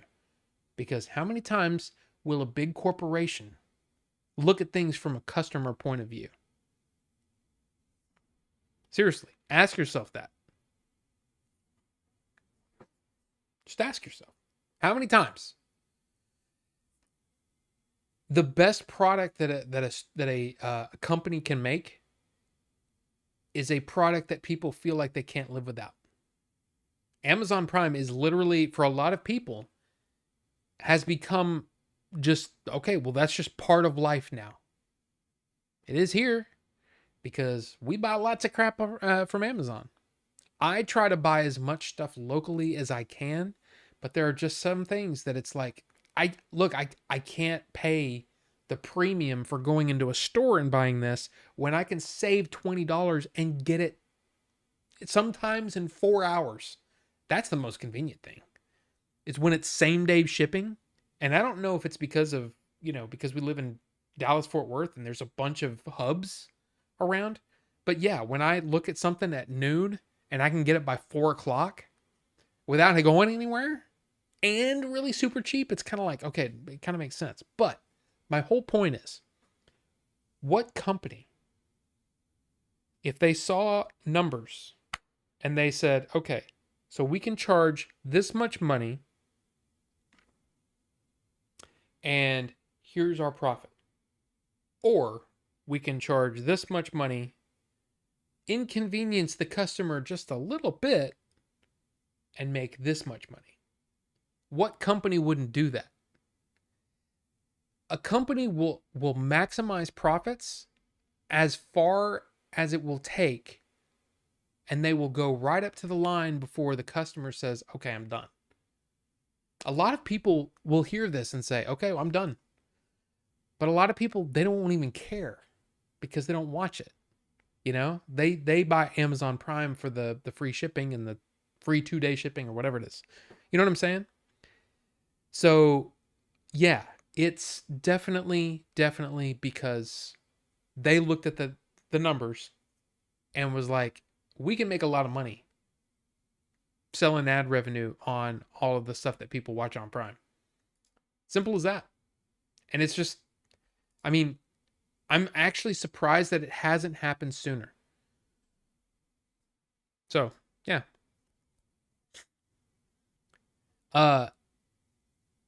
That's stupid that I have to pay more. Dumbass Amazon already makes a shit ton of money. They overspent on that terrible Rings of Power show. Possibly, yes. But that's not why they're doing this. They're doing this because they're literally leaving money on the table. I guarantee you, if I was and this is a very unpopular opinion, but if it was my job, if I was a consultant, I would tell every streamer in the world that you need to have an ad tier, period. And you need to make it cheap enough, just cheap enough that people feel like they're getting a deal, but make the other levels, just expensive enough to where it makes sense for a lot of people to go to the ad tier. Because they're going to make more money on the ad tier than they will on the mid tier. That's for damn sure. So it just makes sense. Warehouse Dave, no alien talk tonight, Dave. There will be some alien talk, but we're going through some of the news. There's some news here, and Rachel Laporte is here as well. Welcome. And TL Edits, yes, by all means, rank them. You might be wrong. Just kidding. There is no wrong answer. But there is a little. There's not a whole lot. There's not a whole lot. But I also wanted to bring this up in let's see. Original trilogy, Empire, Jedi, New Hope. Prequel, Clones, Revenge of the Sith, That's actually interesting that you have clones before everything else. I think clones is toward the bottom, even though I will say that Star Wars is kind of like pizza. Even the bad Star Wars is still pretty good. There's still moments that are pretty good. Even the sequel trilogy, as much as I go off and on that, there's some cool stuff in those movies. And you have Last Jedi at the bottom, and you have Force Awakens. So Force Awakens, Rise of Skywalker, Last Jedi.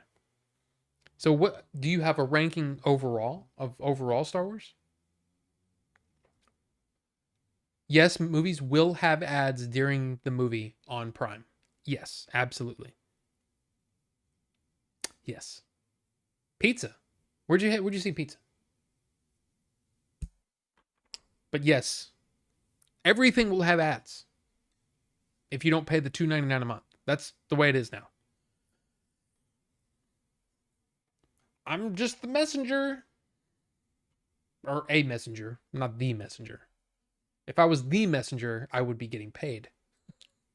But I'm not. Because then I could take some of the blame. But anyway. Because the creator is coming out tomorrow, Gareth Edwards, I've done it Gareth Evans before, by the way. But anyway, Gareth Edwards talks about those Rogue One reshoots, the ones that we've all kind of wondered that there are moments that feel like that don't quite feel like the rest of the movie. It feels uneven. This is what he said, okay? He says you have to work at the pace that the machine is working at. There are times when you wish you could just stop everything and take a moment to just figure something out, and you can't. It's hard to talk about this in a way that doesn't sound like I'm not grateful for getting the opportunity. This was actually kind of interesting too. Speaking of gratitude, Edwards says he feels nothing but appreciation for the opportunity to work on a Star Wars film, even if he lost control over the process during production. This is also what he said again. Look, the only thing I can say is I was incredibly lucky. I got to make a Star Wars film. I won the lottery in that sense. The idea of someone as privileged as me in any way implying that it was anything other than the amazing experience that it was to some extent, like I don't have any empathy for that person and I don't want to be that person either. So basically, yes, control was taken away from him, which is, it's interesting. And it also kind of makes me think, I mean, look, they've had a lot of problems. Lucasfilm Productions have had lots of problems.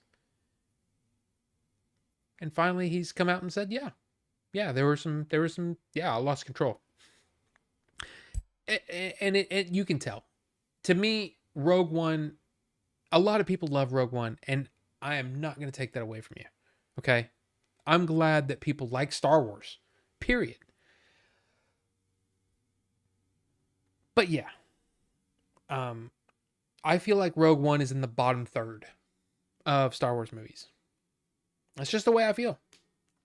Because I feel the unevenness. I feel the tone shifts. I don't like the elbows and the ribs. I'd rather have my nostalgia make sense for the story being told, not just shoehorned in because, hey, wouldn't it be cool if the kids get to see something they like? No, screw that. Tell a story. Tell a story. Anyway, if I were to rank all movies, this is TL edits, not me, okay? Empire, Revenge of the Sith, Return of the Jedi, Force Awakens, Attack of the Clones, New Hope, Phantom Menace, Rise of Skywalker, Last Jedi. So the Last Jedi is at the bottom. Wow. Don't ask about the spin-offs. Can't put them in the rating because Solo is bad and Rogue One is great. And then Carbonite says Solo better than Rogue One. I agree with that. At least Solo feels complete and feels like one coherent, I shouldn't say coherent, one tonally even story. Rogue One feels like there are multiple hands in the pie.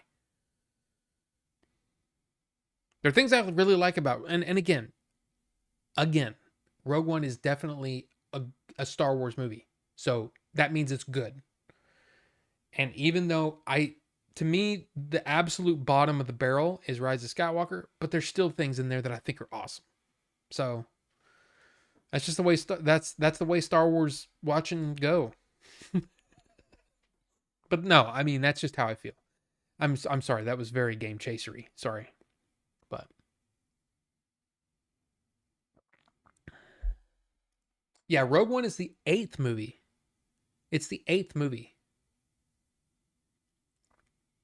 But technically the 4th, right? Like if you were going to watch Rogue One and Solo. Yeah. Solo is the 10th movie, but is actually, oh wait, it's actually it would be the 4th. And Rogue One would be the 5th. Episode 4 would be 6th. But it's just, that's that old joke where it's like, so which one should you watch? Well, the 4th episode is the first. Well, you're like, well, episode 4 came out first. It's the first one to be released, but you should watch it 6th. But why is it called episode 4? Well, because Rogue One and Solo are in there.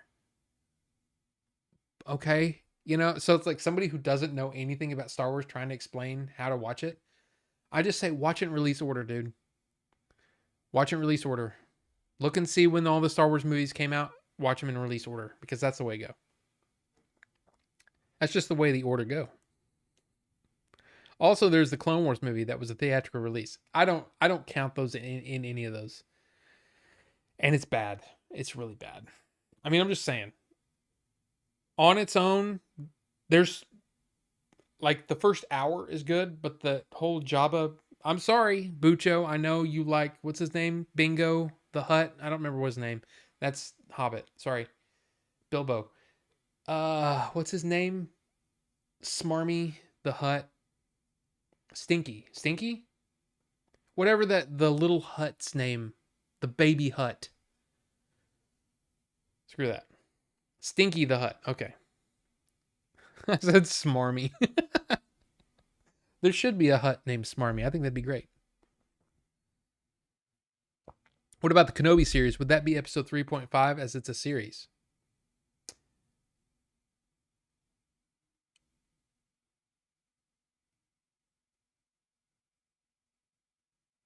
I'm trying to remember. I guess it would.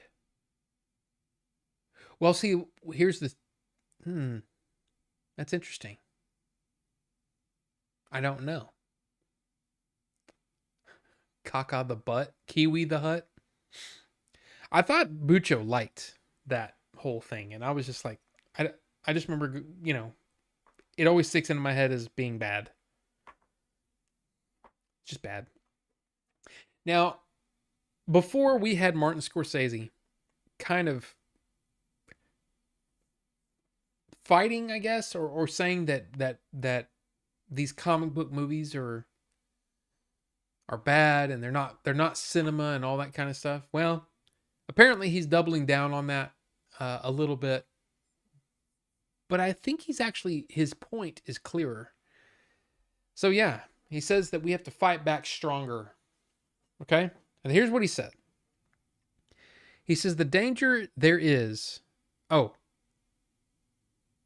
That doesn't make any sense. The danger there is what it's doing to our... is what it's... The danger there... Oh, I get it. The danger there is what it's doing to our culture. Because there are going to be generations now that think movies are only those. That's what movies are. They already think that. Which means that we have to then fight back stronger. And it's got to come from the grassroots level. It's got to come from the filmmakers themselves. And you'll have, the Safdie brothers. You'll have Chris Nolan. You know what I mean? And hit them from all sides. Hit them from all sides and don't give up. Let's see what you got. Go out there and do it. Go reinvent. Don't complain about it. But it's true. Because we've got to save cinema. Thought that was kind of interesting. He says, he expresses the opinions on the difference between the streaming era of content and cinema. I do think that the manufactured content isn't really cinema. It's almost like AI making a film. And that doesn't mean that you don't have incredible directors and special effects people doing beautiful artwork. But what does it mean? What are these films? What will it give you aside from a kind of consummation of something and then eliminating it from your mind, your whole body, you know? So what is it giving you? And I think basically what he's saying is a lot of these episodic type movies, again, I'm paraphrasing. A lot of these episodic type movies aren't really movies, they're episodes. In which case, they don't feel like they have this deep artistic meaning anymore. And I think that audiences are ready for that. And again, as long as they're good, I have no problem with the comic book movies. Guardians 3 was amazing. Beyond the Spider-Verse, amazing. But you got to admit, there are a lot of them that you watch them and then you go, I don't even care. Like, I watched the first, and apologies to anybody that likes the first Aquaman movie, but I've seen it. And I really couldn't tell you anything about it. Ant-Man and the Wasp, Quantumania. Even though I enjoyed it while I was watching it, it completely left my brain. I don't remember much about it. There's a lot of them like that. And that's a problem. And I think I get what he's trying to say. He's just saying what he should say. Because it's not just comic book movies. It's every genre. It's every style, every country produces movies that are completely hollow and boring and bleh. The only difference is that a lot of the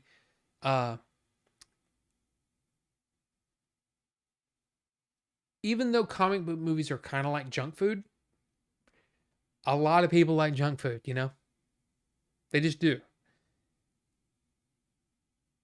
But I know that. I can see that. I can recognize that it's junk food. But I'll still fight anybody that says it's bad. I like Avengers Endgame. Come on. That was fun. That was a fun movie to watch. But does it have really deep meaning? No. So I get what he's saying. I just don't know if it needs to be said. Dude, your movie's coming out in a couple of months. I think that's going to say more than you said here. You know? That's the way I look at it. Anyway. We have to fight back stronger. Honestly sounds like something out of a superhero movie, but yeah, he's right. Yeah. Slade's movie. Hey, this is Slade. I told you about my Batman Forever edit. What would be the best window of time to do the thing? Well, Slade's, I'll just mention this again now. I mean, yeah. My wedding anniversary is this weekend. 23 years. So things are, we're doing some things. So the channel will be a bit disruptive for the next couple of weeks. There will not be a stream next week. There will be shorts put up. You know, my shorts that, you know, I'm not saying you need to watch them or please watch my shorts or anything. Hey, watch them if you're interested in it. You know, if you like them, cool. If not, watch something else, I guess. But anyway, there'll be shorts, but there won't be any reviews, anything like that for the next probably 2 weeks. Except for tomorrow, because I'm going to see the creator, and I'm really excited about that, and I'm going to review that. So yeah. So I don't know, and I also have, and here's the other thing: fan edits are.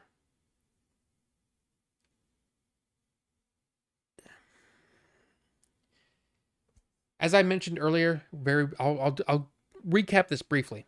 Fan edits are hard for me to review right now because I don't see a lot of fan edits that are transformative. They're more, hey, I like this part, so I'm going to leave this in, but then I'm going to take out this part. And man, I really wish this deleted scene was put in here, so I'm going to put it in. And a lot of them feel very like a greatest hits of this person and what they like about the movie. And some of those, yeah. So here's what I will say. I will watch it, but I also don't want to promise a review, because if I sit there and watch it, and I'm just trying to be honest here. If I watch it and go, God, I didn't get much out of that. You know what I mean?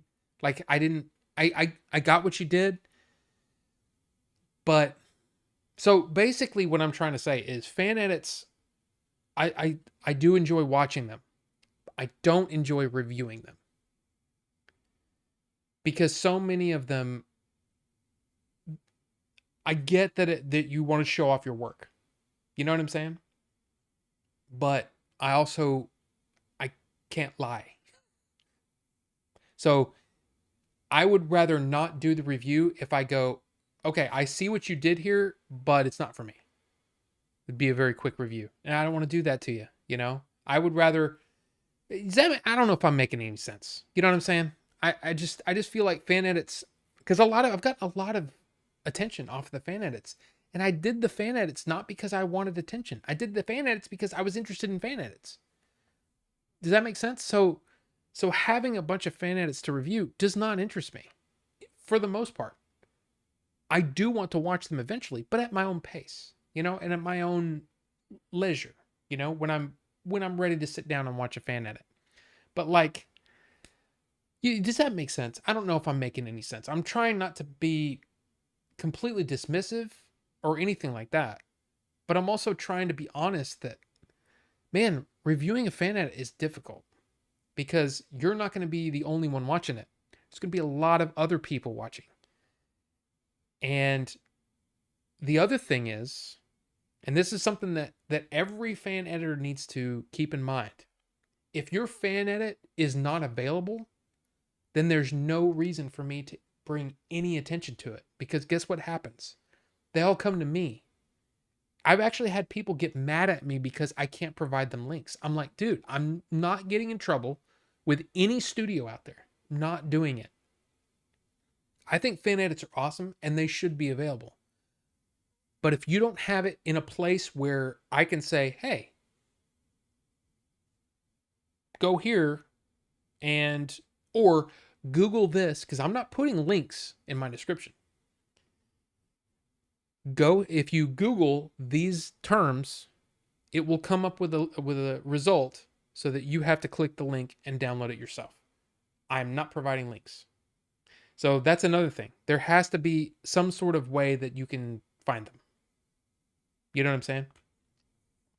So anyway, I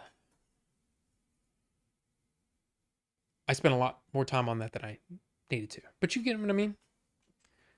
There's a lot of what is it, fanedit.info or something like that. There are a lot of sites that have that.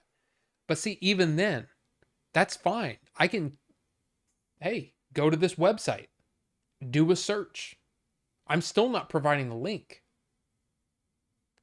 I guess what I probably should do is say, type these words in Google and do it. I don't know. I don't know what the best thing to do is, but the thing is I don't want to piss off any studio out there. And mainly because I want them to send me invites so I can review their movies early. Eventually. It's never happened. I've never been contacted. But I also don't want them looking at my channel and going, hey, you provided fan edits for our movie that are technically, I mean, seriously, technically they're illegal to distribute. You know what I'm saying? So, very tired of comic book movies, Marvel, DC, doesn't matter who. They're all the same to me now. I want new content like the creator or Oppenheimer. Yes. Aquaman is decent, but its best purpose is served by demonstrating 4K HDR displays. Next movie I'm watching is The Killer. Looks very intriguing. Oh, in the theater? They are good. I see them scrolling. See what's scrolling. But thank you for the happy anniversary stuff. We got married the same year. Happy anniversary. Oh, Rachel, I didn't know that. Yeah, we've been, September of 2000. So, Ricky, are you still with us after the burrito? Just multitasking with AEW. Ah, okay. Quick question. Quick question regarding my flash speed cut. I don't know if you saw, but I sent another email basically saying it's in 5.1. I got it. But I mean, yeah. But I mean, I also have like other people who have sent me their fan edits too. So that's what I'm saying. I can't give you a time frame because I don't know when I'm going to watch the first request I've had. I hope that makes sense, and I hope you guys understand. It's not that I don't want to do it. It's that I've had a lot of things that I've been doing other than Order 42 that have taken my focus away from things like fan edits. It's better for me to slap in a Blu-ray and go, bam. All I have to do is review that Blu-ray. I don't have to look up all of your information, figure out what your plans were, all that kind of stuff. And then it's also easier because I don't have to worry about pissing you off, basically. And it's not that I would say anything bad. If I had some bad things to say, like this is a bad edit, I just wouldn't review it. I'd reply back to you and go, sorry, dude, I can't. I would rather not review it than embarrass you or whatever. I don't know. So the thing is I feel like a lot of people, and again, I might lose subscribers off of this, but it's just the truth. I didn't start doing fan edits to become advertising for fan edits. Does that make sense? I did it because I wanted to review this movie, this fan edit, because I really had a problem with The Hobbit. And oh my God, there's a Hobbit fan edit. I didn't know they were doing fan edits for that. Cool, I'll go watch it. You know what I mean? And then it became a thing, and I just don't need it to be a thing. I will happily watch it and even give you notes or things that I like about it. If it's really well done, I will do a review on it. But I'm not going to immediately say, yes, I'll review it. I hope that makes sense. God, I need to stop talking about this. This is how I get behind, you know? You don't have to review it if you don't feel like it. Just like you to watch it if you can. Okay. I mean, here's the thing. There's a part of me that thinks, yeah, that I have probably given enough criticism at this point that some people might say, ooh, I would really like him to see my work and see what he thinks about it, you know? And that's perfectly understandable. But again, I'll say the same thing, but I'll say it much quicker and maybe with a little sting on it. But yeah, there's a line. Okay. So just know that I'm not trying to be dismissive or anything like that, but there's a line of people now. And I've been putting it off. I've also been putting off doing more Indian movie reviews. I mean, while we're at it, I have been putting off doing Indian movie reviews because of one simple fact. All the ones that people, like a lot of them, they're not available here. So it gets frustrating to go, okay, I can pay for the movie for $30 to watch it, which I don't know if you know this, but YouTube isn't exactly throwing money at me, okay? At most YouTubers, right? You have to be way up there in the algorithm to be making good money like that. Or I can just not review it. Like one of the ones that I wanted to review, I won't say the name, but I wanted to review it, not available for streaming here. So I'm thinking, okay, I've seen movies on YouTube. I wonder if it's on YouTube. It is on YouTube. Awesome. Download it from YouTube so I can just stream it to my TV so I can watch it in there. Guess what? No subtitles and no alternate audio. So it's just in their language with no subtitles. Okay, I can't watch it. But wait a minute, maybe if I go to a subtitle place, maybe I can download the subtitles and attach it to the film. For whatever reason, all of the subtitles are off by like 6 seconds. Like the length of the subtitles are 6 seconds shorter than the movie is that I've downloaded from YouTube. So I can't do anything with this. And I'm like, okay, I'm so frustrated. I'm done. I wanted to watch something and review it, not do a bunch of work. So anyway.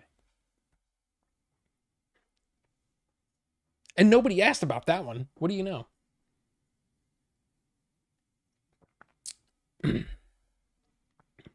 23 years. What gift is that? Metal? I don't know. It should be metal, something Rammstein. I've gotten some good feedback on my so far on your edit. That's awesome. That's good.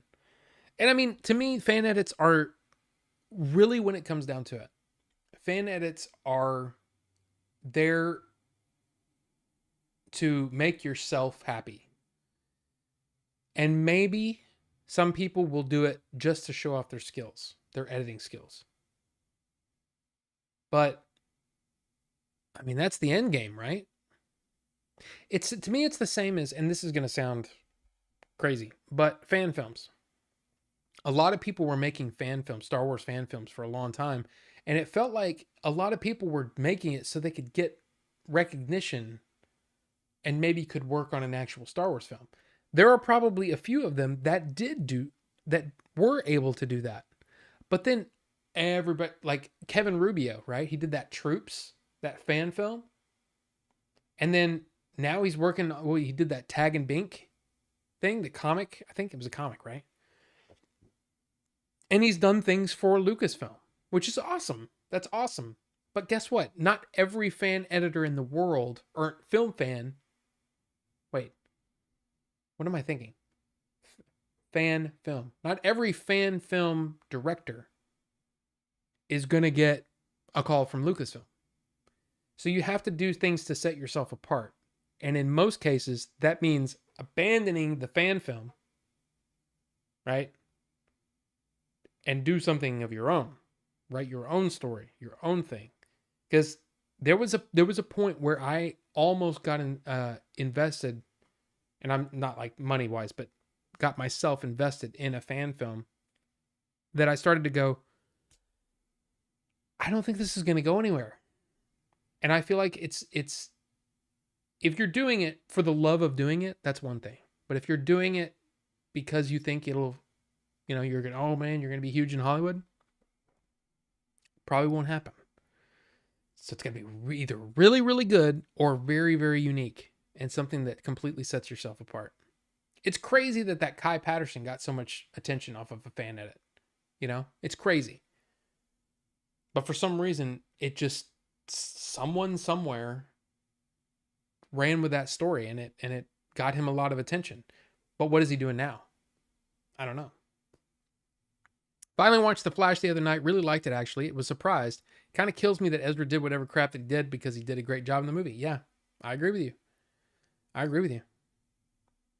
was thinking Motorhead, but either way is good. Victor Vran has a whole Motorhead DLC. Oh, yeah. I heard about that. I'm kind of in the same boat as Slade's movie. Don't really want people to review my fan edit just for them to enjoy it. See, okay, well then that is completely different. But I'm at that point now where I need the time. And I haven't had that time. And sure, you might say, well, Rob, didn't you just buy a... Yeah, I bought one of these. That's me time. You know what I'm saying? So, again, I'll get to y'all's movies for sure. And if you want feedback, cool. I'll reply to you and say, hey, I want to review this. Do you mind if I review it? Can I ask you some questions? That's what will happen. Okay? So, but if you just want me to enjoy it, then I can do that. And I can say, hey, I've got some criticism for you if you want. Because the thing is I can't lie. I'm that person now where, especially when it comes to somebody's baby, I only want to criticize. Like I'll criticize a big, film because they made millions of dollars on that, right? It's different. Something like a fan edit is a labor of love. And then, you know what I'm saying? It's different. To be honest, Rob can't lie. Bucho. But it's just, yeah, and I don't believe in glossing over um, criticism. I believe that you should tell the truth, even if it hurts, because the only way that you're ever going to get better, the only reason that you're asking for criticism is in the hopes that, hey, I did a good job. I feel proud of this. Now others need to see it so it almost validates your work. But if I watch it and go, you know what I mean? It's a weird thing. It's a weird thing. I don't know what to say.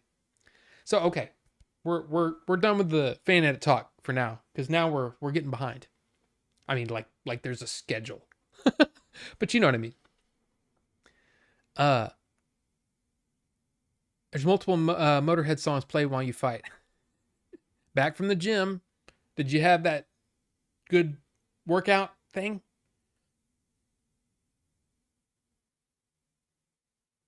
What'd you say? What?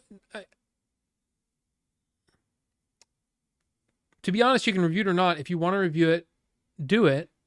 If you don't, then well, you don't. Okay. Sounds good to me. And thank you guys. With Rachel, I can vouch for Rob. Thank you. Sweated a sack worth. Are you doing one of those things where you put the big garbage bag on? Because wow. Wow. And we still haven't even gotten to the UFO stuff yet. We're almost there. But there's actually news this week. And at least in my opinion, some interesting news. How about this one? Silent Night, John Woo's first American movie in 20 years, lands 2023 release. Now listen to this, okay? This is crazy. This movie, I mean, it stars Joel Kinnaman, right? Okay? Listen to this.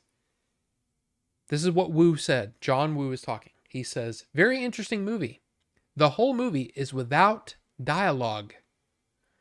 It allowed me to use visuals to tell the story, to tell how the character feels. We're using music instead of language. And the movie is all about sight and sound. The budget was a little tight and the schedule was tight, but it made me change my working style. Usually for a big movie, a studio movie, we shoot a lot of coverage, then leave it to the cutting room. But in this movie, I try to combine things without doing any coverage shots. I had to force myself to use a new kind of technique. Some scenes were about 2 or 3 pages, but I did it all in one shot.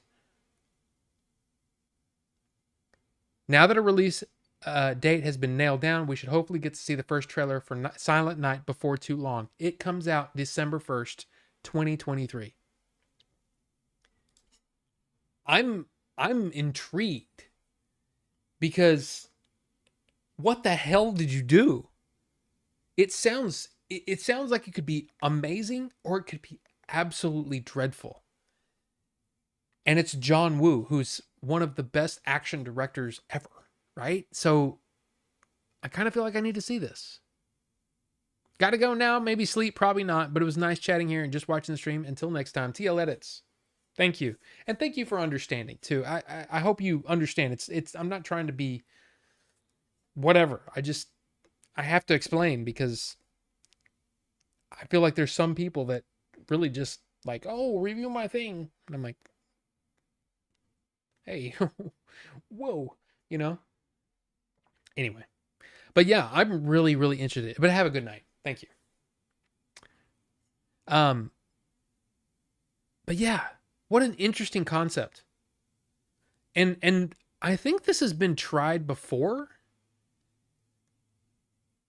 I feel like there's been segments of a movie that have been done like this, but not a whole movie. So this is going to be really, really interesting. And funnily enough, that's what I tried to do when I was writing some of my music. Is I was trying to, because I got to be, what do you call it? a prick. No. I mean, yes. But pretentious. I thought everything's been said, right? Lyrics have been whatever. Everything's been said before. So how can I tell a story without words? And so I was trying to write a story or write feelings, moods with music. I think in a couple of those songs that I made, I think I did a pretty good job. I think you get what I was trying to make you feel. A lot of it is just crap, and it's just whatever. And I look back at that version of me and I go, wow, what a pretentious idea. And it's also completely wrong. Just because it's been said before doesn't mean that it's been said by you. And just because you might be saying something similar to someone else doesn't make your feeling invalid. Does that make sense? So you want to write a song and it's got a bunch of lovey-dovey stuff in it? Guess what? It's lovey-dovey stuff that's coming from you, and it's different, and it may be exactly the same. And then you've got all the way from romantic, the bird, why do birds sing and blah blah blah suddenly appear every time you're near, right? All the way to, Baby Got Back and talking about Funky Cold Medina and all that crap, right? So put your spin on it. I will never say don't create. To me, that's the number one thing. If you want to create something, create something. And don't allow these walls to be put up. Just do the thing. Do it. That's why do the thing is like the motto of this show. Do the thing. Just do it. So anyway, if I had to take it all back, I probably would have tried to write some lyrics for those songs. Anyway. All right. What's up next? This is just because I'm a fan of Jodie Foster. Okay? I love Jodie Foster. She's made good movies. She's made amazing movies. She's made some bad movies. But I love Jodie Foster, and I'm really looking forward to True Detective Night Country. It premieres January 14th. There was a new trailer today. I haven't seen it yet. But yeah, True Detective. It's kind of nice that I think the writer's strike ended at midnight last night, right? And now we're getting all of these releases. Jake Finn, the actor strike, unfortunately, is not over. It is still going on. I don't know. I have let others cover the strikes because I don't want to say the wrong thing. And there's already a ton of misinformation out there about, writers make something like 12 grand a week on these shows. Okay, that's on a specific case. And you have to be like a writer producer, which is way up here. Like junior level writers don't make that. So you can't expect every writer to make $12,000 a week. That's crazy. Anyway, misinformation like that. Dan Morell, actually, which I showed everybody this. Watch this. Watch Dan Morell explain this. It's 30 minutes. Put it on 1.5 times speed if you have to. But he explains everything if you're interested in that. So, and I don't even know Dan, but I'd like to because he seems like a kindred spirit. Very, very smart. Seems like a very smart guy. Anyway, also today we got some new announcements. I think Ninjitsu? Why am I having trouble talking? I think Ninjitsu said it. I can't remember who said it. But yeah, trailer for Devil May Cry. And it's really just an announcement. It wasn't much of a trailer. But Devil May Cry from Netflix is coming out. And Tomb Raider, The Legend of Lara Croft. 2 new animated series announcements today. Hey, there you go. Kind of cool. And it says Lara Croft will be played voiceover by Haley Atwell. So there you go. There you go. The teaser for DMC didn't do anything for me. Yeah, but that was just an announcement trailer. It wasn't actually like a real trailer, you know what I mean? It was just, hey, that is muted, right? Okay, good. I don't want trouble. Come quietly or there will be trouble. Oh man, F you. Sorry, RoboCop. Just the way I said it reminded me of RoboCop. Sorry. Let's see. UFO stuff. Is anybody here still that is interested in the UFO stuff? If you are, cool, because we're about to talk about encounters. Looks like it could be really good. I'm gonna close this window because I guarantee you it's going to just keep playing trailers and stuff. But look, I have one more UFO thing that I want to show you. And of course we can chat and all that kind of stuff too afterward. But I have to go to the restroom. So give me a moment. I'll be right back.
Okay.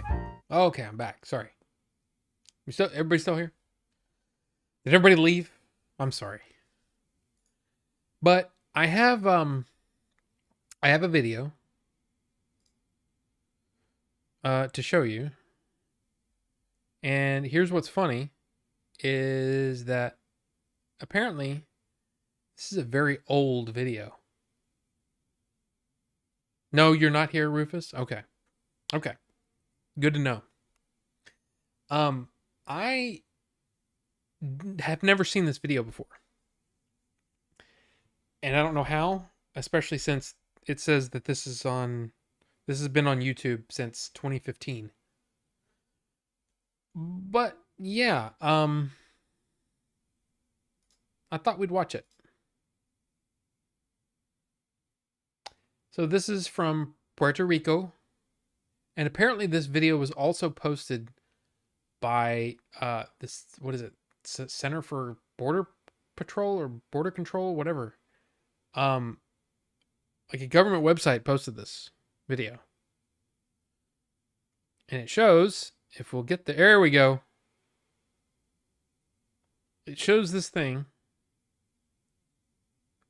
And I'm like, okay, that's interesting. Interesting. But then, where is it? Is it where? I think it's like right. Yeah, watch this.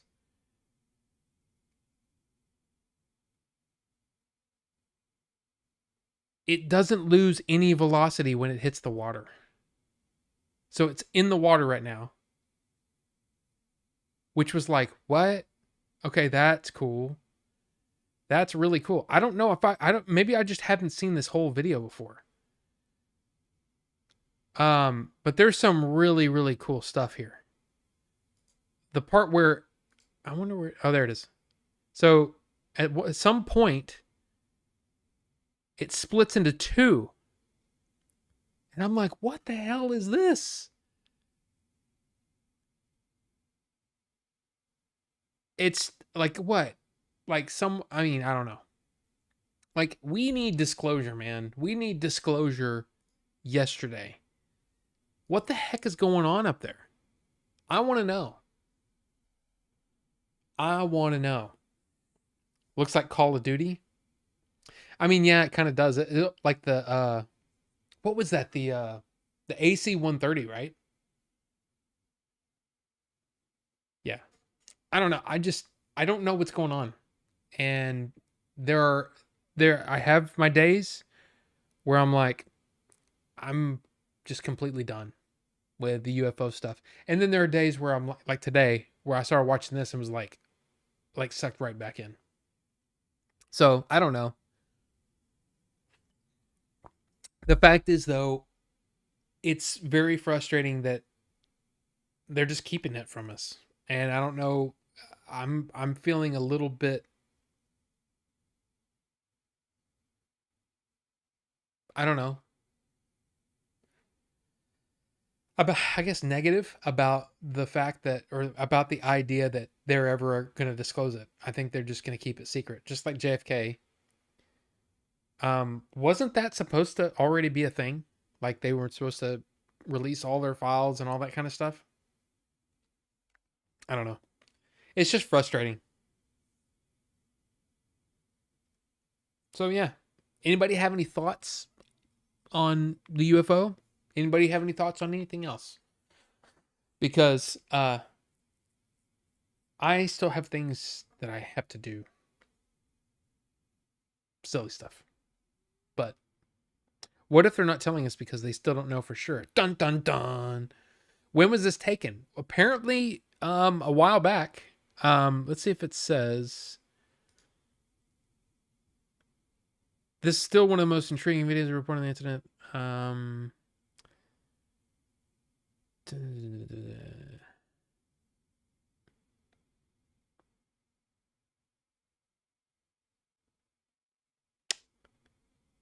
I mean, this was put on the internet October 1st, 2015.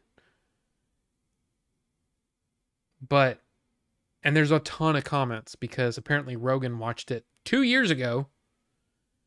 This also came from Rogan's podcast.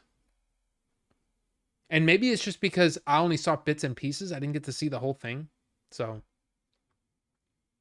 I don't know.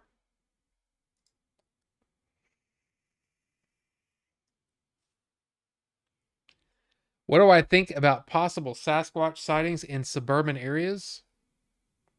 I am worried. I am a little worried. Uh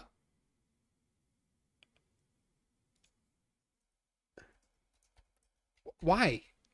Why would I when I go to YouTube, why would you highlight me being live? I know I'm live.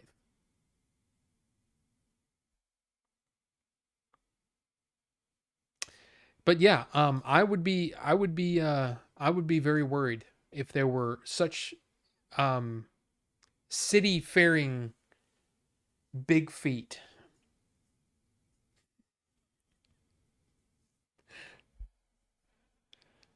I mean, yeah. Video goes up tomorrow. Okay. I was gonna ask because I was looking for it. I was like, is it out? Now see, how does that work? Do people on the Patreon see things before everybody else? Or does it go up at the same time? They just get the full version. Like, how does that work? Yeah, it's up now. Okay. Okay. On Patreon. Okay. Gotcha. So, yeah, you heard it here first. Kind of.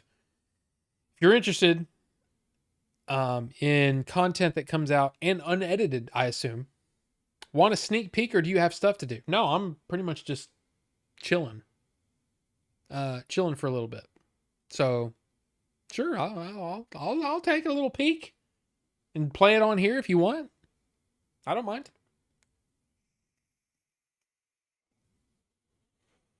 How's that script going so far? Which one, Wraith?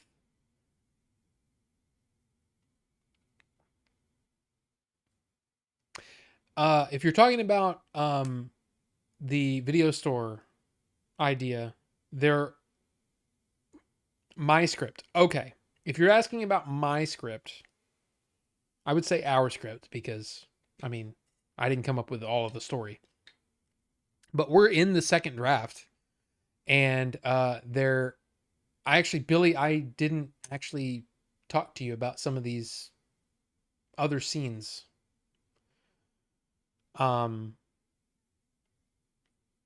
Jay liked them. I just completely forgot to tell you.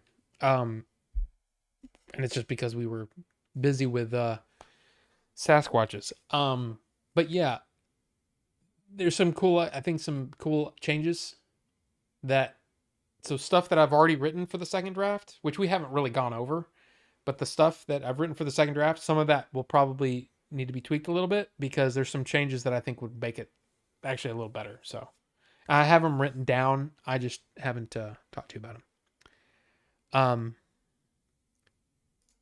In fact, I do have them, right? Oh, yeah.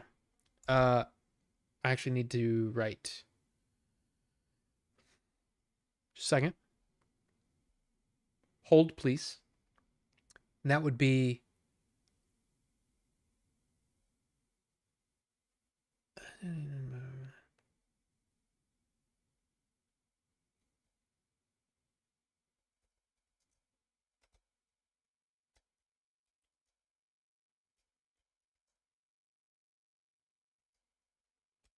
okay. But yes, a couple of funny things that, yeah.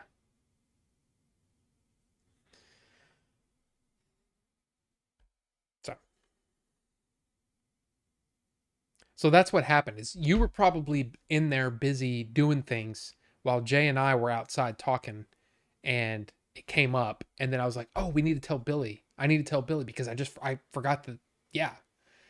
Go in there and then we got sidetracked with Sasquatches." Are you putting up a video for me to play? Totally wished I got to go to the game exchange at that old Blockbuster. Oh yeah. Yeah, that would have been cool. And we just didn't have the time, did we? I mean, I completely didn't even think about doing that because I couldn't remember what was in there. It would have been awesome to go in there. And I don't know if Billy or Jay have ever been to that game exchange in our old Blockbuster. I just like the fact that they're still uh what do you call them? The double doors, you know? It's just cool. And what's funny is earlier today I watched the uh the manager again and just seeing there's that one shot at the end where it's the camera's pointed toward the street. Oh, you have been in there. Is it cool or is it just like it's just another game exchange? You know what I mean?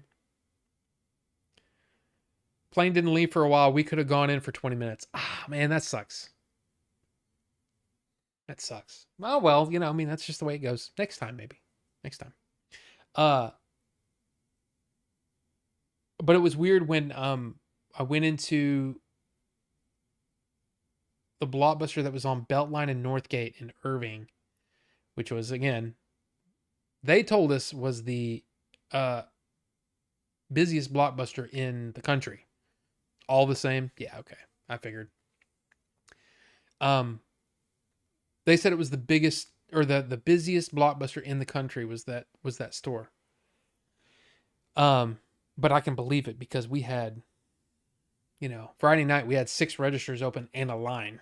You know what I mean? So it was like it was crazy. Um, but when I went in there and it was an AutoZone, I was like, this just looks like an AutoZone. I don't feel anything.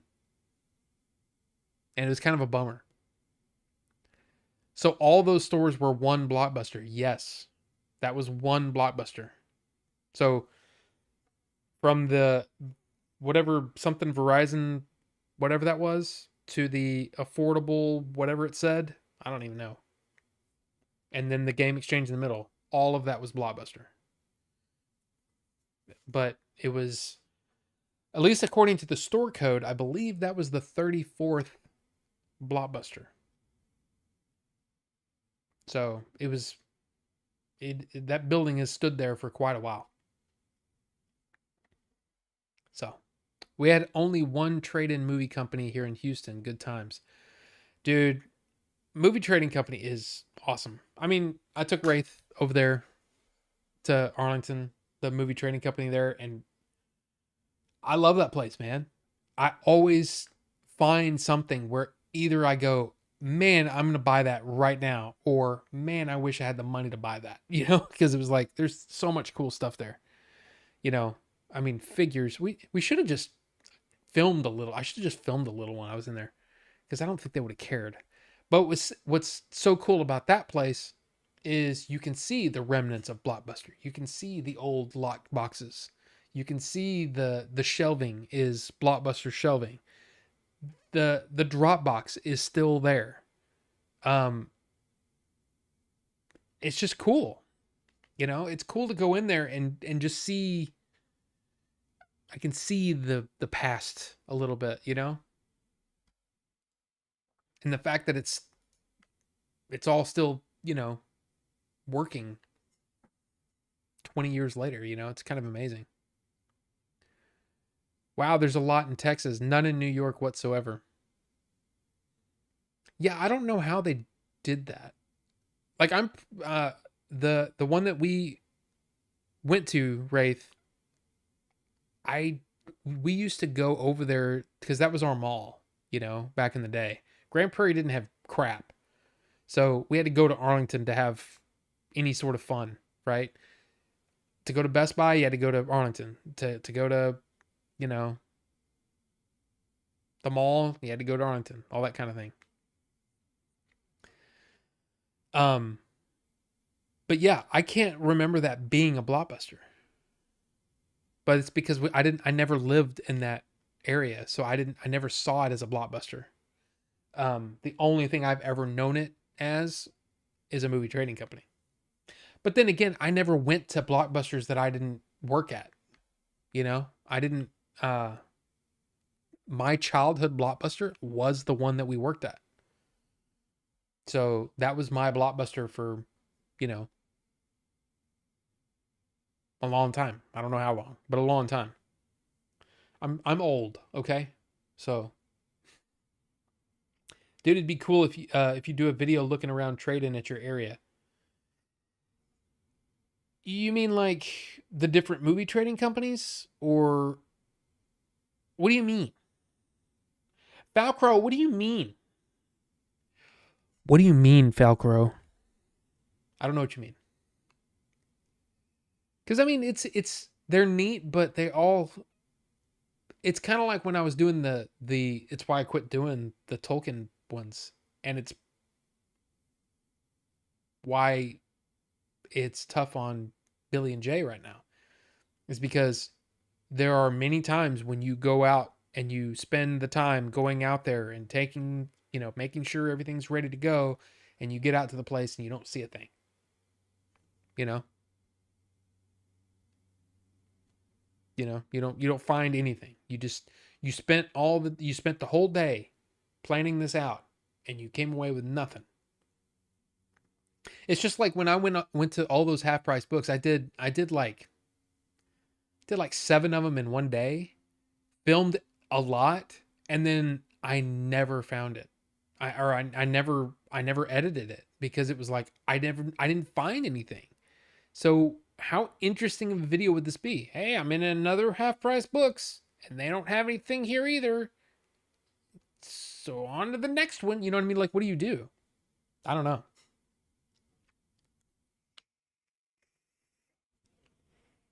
That was in South Grand Prairie, right? Or as Tim puts it, Southeast. Well, what's weird is, yes, I mean, we always, I guess because I grew up in that area, I always thought of ourselves as South Grand Prairie. But the thing is, South Grand Prairie goes way further south than it used to, or at least that I knew about.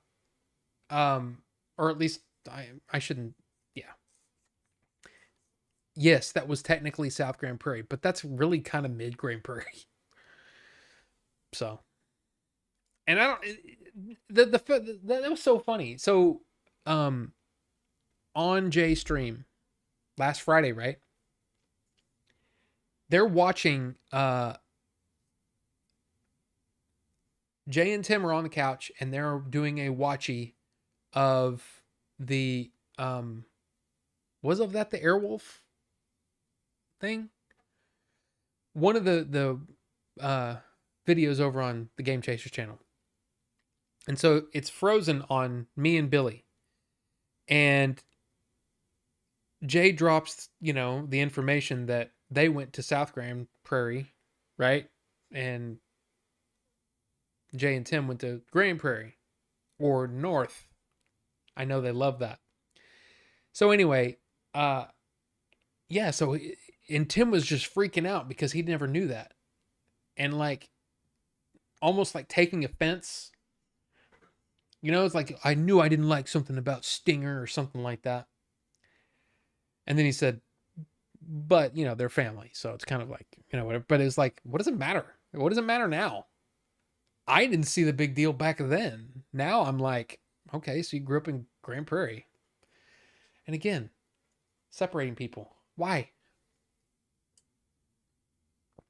So you can classify people, It was always that weird thing to me. It's like, so wait a minute. So the people that are sitting on the other side of the stadium Friday night at the Friday night high school football game are then, and you're like, those people are like the devil over there. But then on Sunday, those same people are over at our house cheering along with us for the Cowboys. I don't get it. Why? What's the logic doesn't make sense. He's literally the same guy today as he was on Friday, and yet you liked him today, you don't like him on Friday. What? So, and it was a high school rival. Yeah, of course, it was a high school rivalry thing, but it's one of those things that I didn't understand back then. Even like I'm talking about a little kid, 7 years old, 8 years old, or maybe I don't know. I'm trying to remember when my sister went to high school, how old I was. But I didn't understand it then. I'm like, I don't get it. Aren't they from Grand Prairie too? Yes. But they live a few miles north of us. So screw them. What? Why?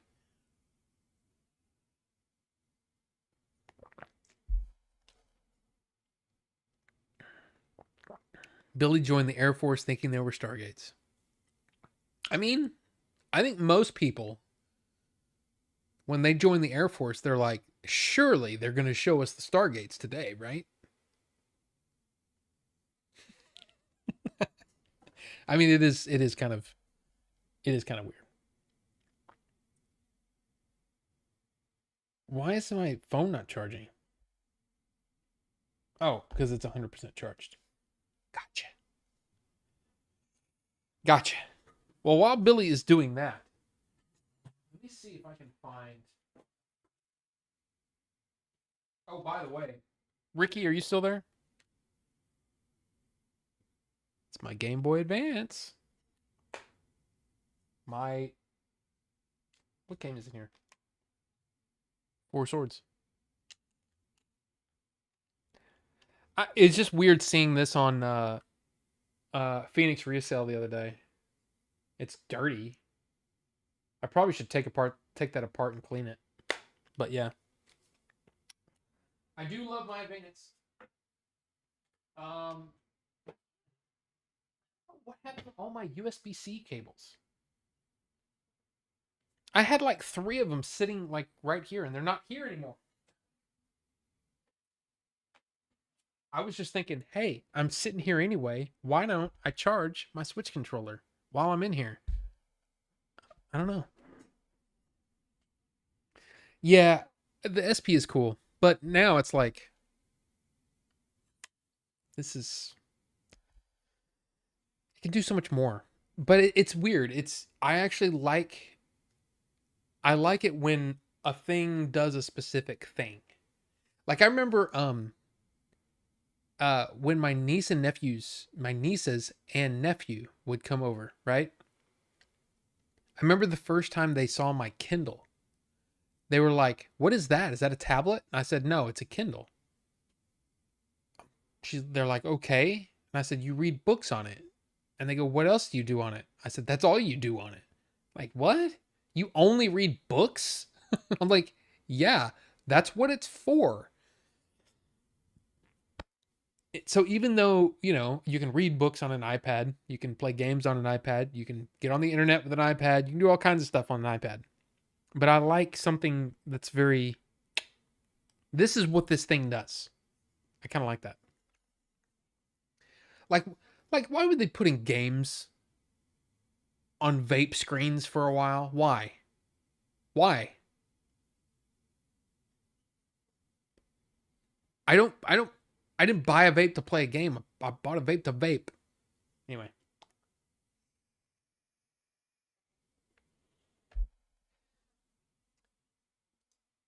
Uh so what else is going on? Is anybody else excited about the creator? Man, I am pumped. I am pumped for this game for this movie. 78%. I hope it's good. I'm gonna get a vape to play Snake. That's what it was. I think it was Snake. Why? You want a game vape? I wonder if I can find um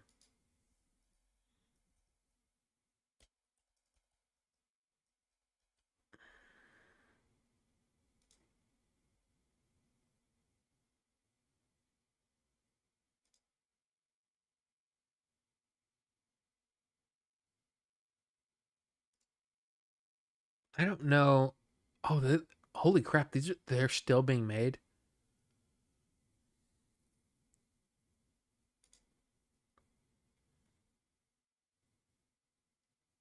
Hmm.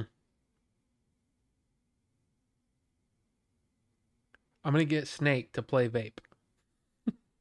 Yeah, there was one of them that did that. But there's another one. Okay, so here's okay.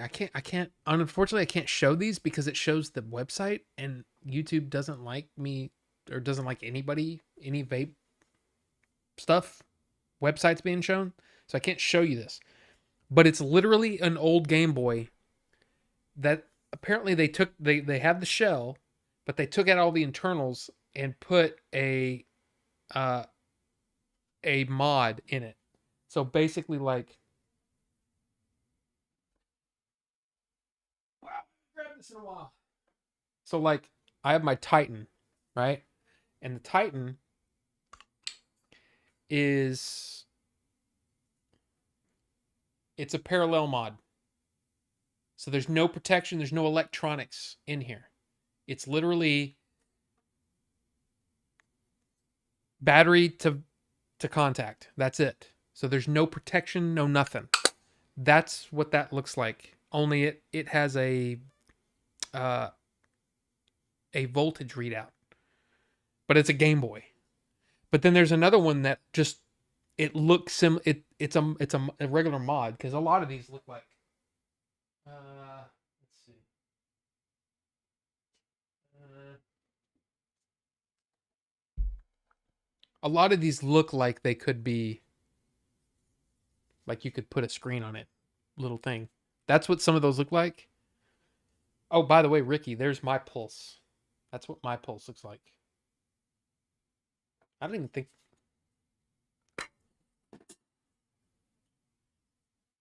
Where's my? Oh, there it is. So I have the RBA. And there's the. This is a 21700 one. Ricky. But I haven't used these in a while because I don't want to use single coils.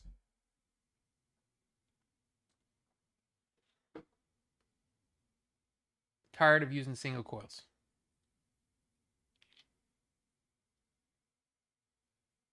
It is kind of neat though. It's a really neat design. I just don't care. Anyway. Oh crap. Did I tell you guys that I took I had a okay, fine. So this mod is one of my first DNA 200 mods. Okay, this is one of the first ones that came out. It had a lithium ion battery in here, and it was one of those battery packs, but it was swollen. And so I took this apart, unhooked it, and was wanting to replace the battery pack at some point. Never did, and the battery pack sat on my shelf for a while, unhooked to anything. I took it into Best Buy, and the guy freaked out. He goes, "Holy crap, that looks like that's about to explode." And I said, "It's been sitting on my shelf for whatever." And he said, "Yeah, let me take that and dispose of it for you." You're 21700 Jay. What's going on, Jay? How you doing? We were just talking about y'all's that me and Billy are Southies, apparently. It's so funny. And the fact that he got so bent out of shape about that. It was so good. It was so funny. But yeah. Oh, by the way, that thing is called the Puff Boy. If you want to look at it. I'm going to close this. Billy, are you still around? Are you... What are we doing? Were you uploading it to YouTube, or are you just going to put it somewhere and I can just put it on stream? Put it on the... I mean, you tell me. Whatever's easier. Puff Boy sounds like a damn porno. I mean, you're not wrong.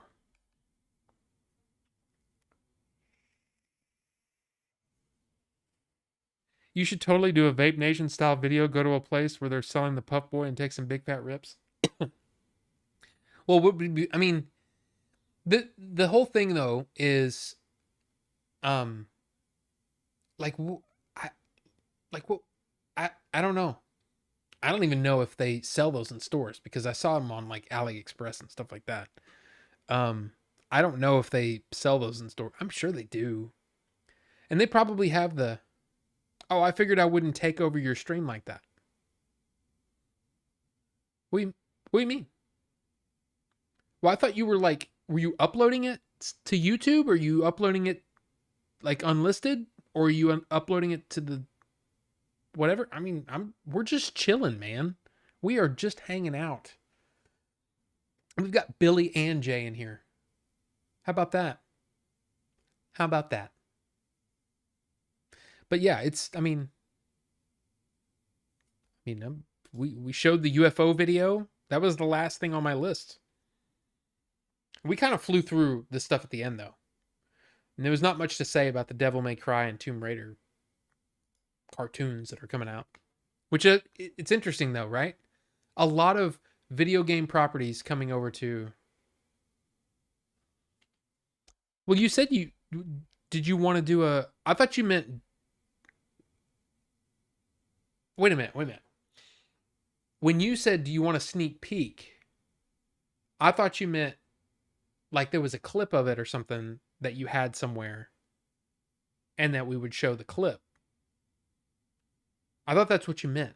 Like we did before with the manager. You know what I mean? I don't know. Dude, you tell me. I'm completely open. Completely open to whatever. And while we're here, let me just remind everybody, there will not be a stream next week. and things will be slightly disrupted. Open that butt. Just choding over here? Yeah. So yes, that's the deal. Regular streams will resume the following Tuesday. But that's the deal.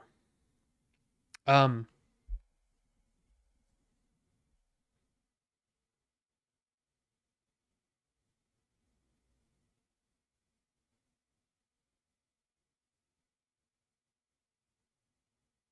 Wait a minute. Wait a minute. Okay.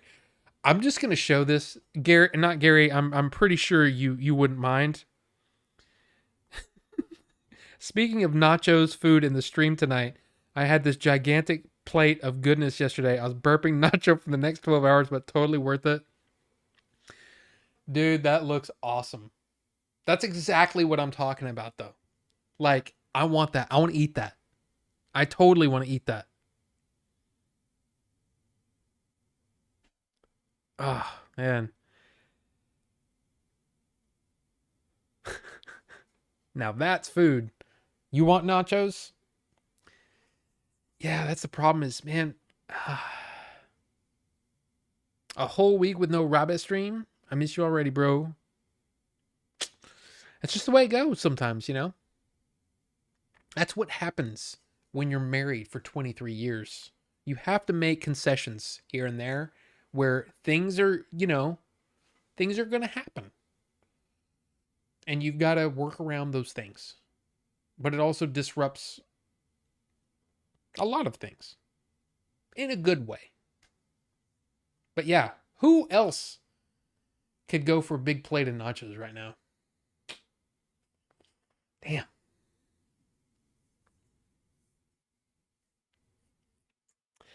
But by the way, Jay, did we say it was the the Bigfoot that appears to be around the city? Uh, it's already uploaded apparently to the old Patreon, is what he was saying. Do you want to thing? That is more than 22 years. Yeah, it is. Ah, biscuits and gravy, man. I know. Let's get a preview. I don't know. I don't know what we're waiting on. I say let's show a thing. Oh wow. Okay, how have I never noticed this? There's extra buttons on you on the YouTube thing now. Happy anniversary to you and the supremely talented Muffin Hands. That's awesome. Yeah, it's amazing, right? Check Twitter. Oh, okay. You mean X? Um, where? Um,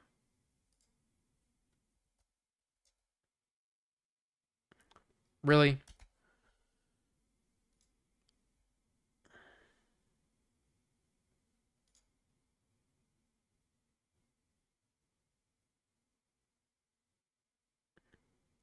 I'm I'm on Twitter. Ah, gotcha. Oh wait,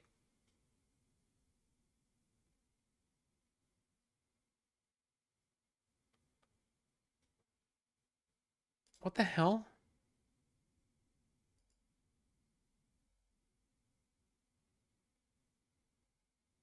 Oh,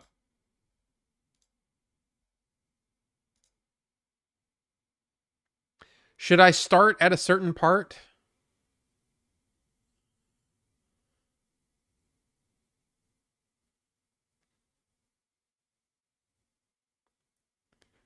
Because this looks like the thing.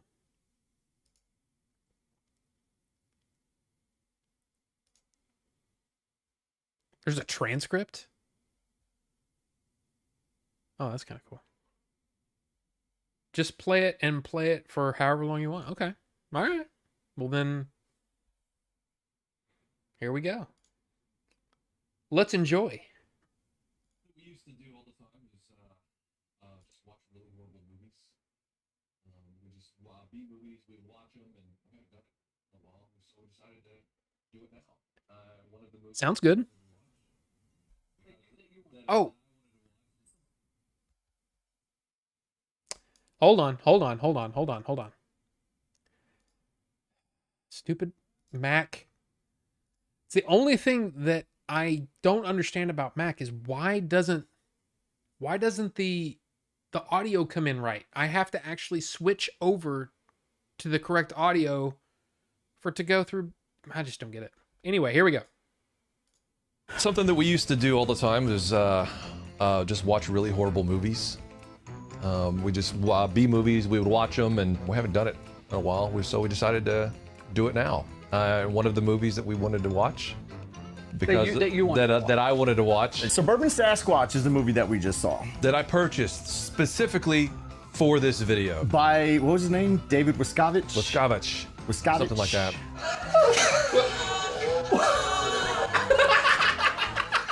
Was that a bone? Dude, he just crushed his skull. That was his arm. It's Halloween. This is a review. It's gonna be close to Halloween, so this is a scary movie that we It's a very scary movie get to watch. So and talk about in a discussion, to kind of get into the holiday. Right. Okay. Yeah.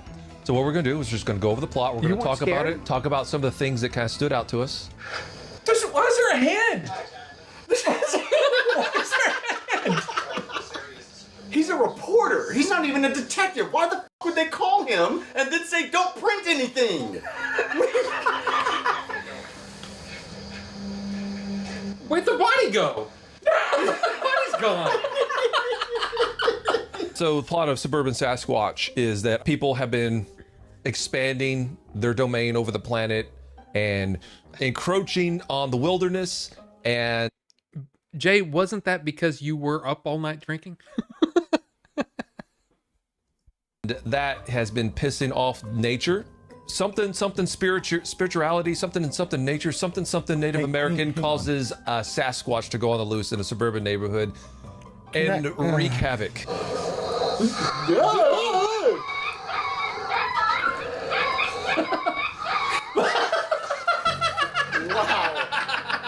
Wow. Can I jump in real quick? Sure.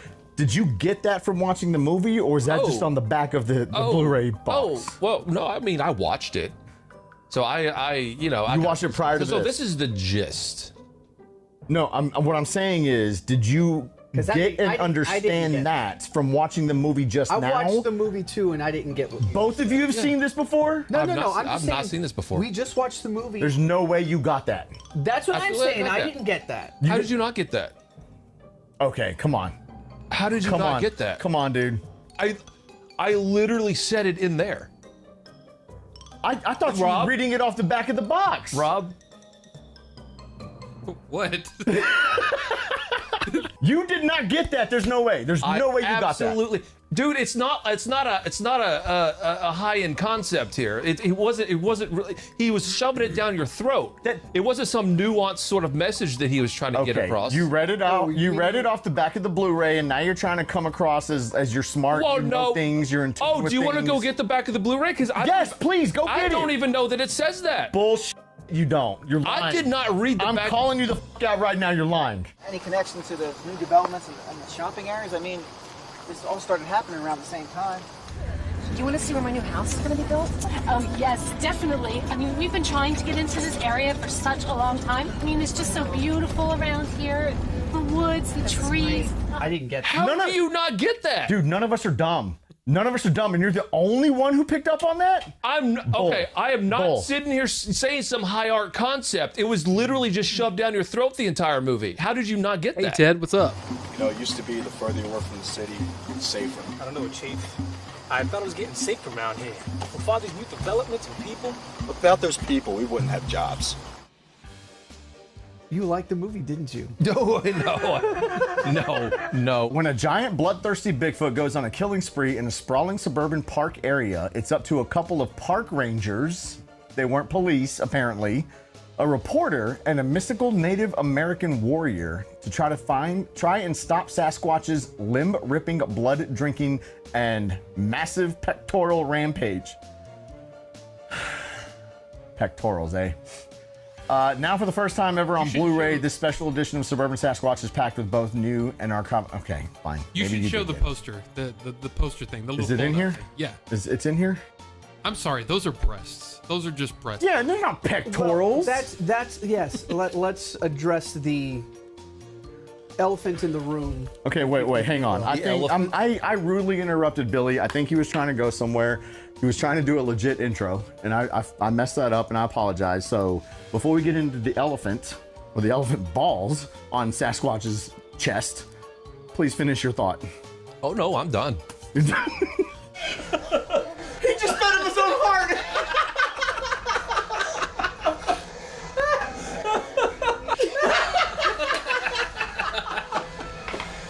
Look, he's finally dead.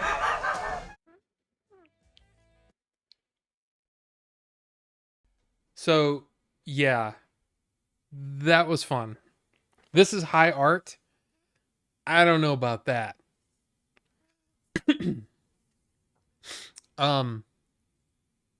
Keep going. Keep going. Sasquatch growth hormone? Damn, Southie. Okay, you know what? All right. You want to keep going? I'll keep going. Okay, so to be fair, that wasn't on the back of the thing here, what Billy said. So maybe you clearly saw something in this movie we did not. Clearly. Well, it just takes, paying Oh, God, here we go. slight bit of attention. I didn't turn my brain off. It was not something I had a choice in. Like, it was just like so bad, dude. I probably caught like maybe 10 sentences in the whole movie because the delivery. Like, once he started talking, my brain was like, nope, you are not listening to this. After making a movie, there are now certain things. I actually, when I watch movies, I actually look at it like from a completely different point of view now, right? I look at things like behind the scenes kind of stuff, when it comes to like effects and all that kind of stuff. Bad acting is forgivable for me now. Because we're not actors. And some might be like, oh, y'all's movie was shit. Acting sucked. All right, fine, cool. If that's the worst part about our movie, cool. The bad acting didn't bother me. It was everything fucking else about it.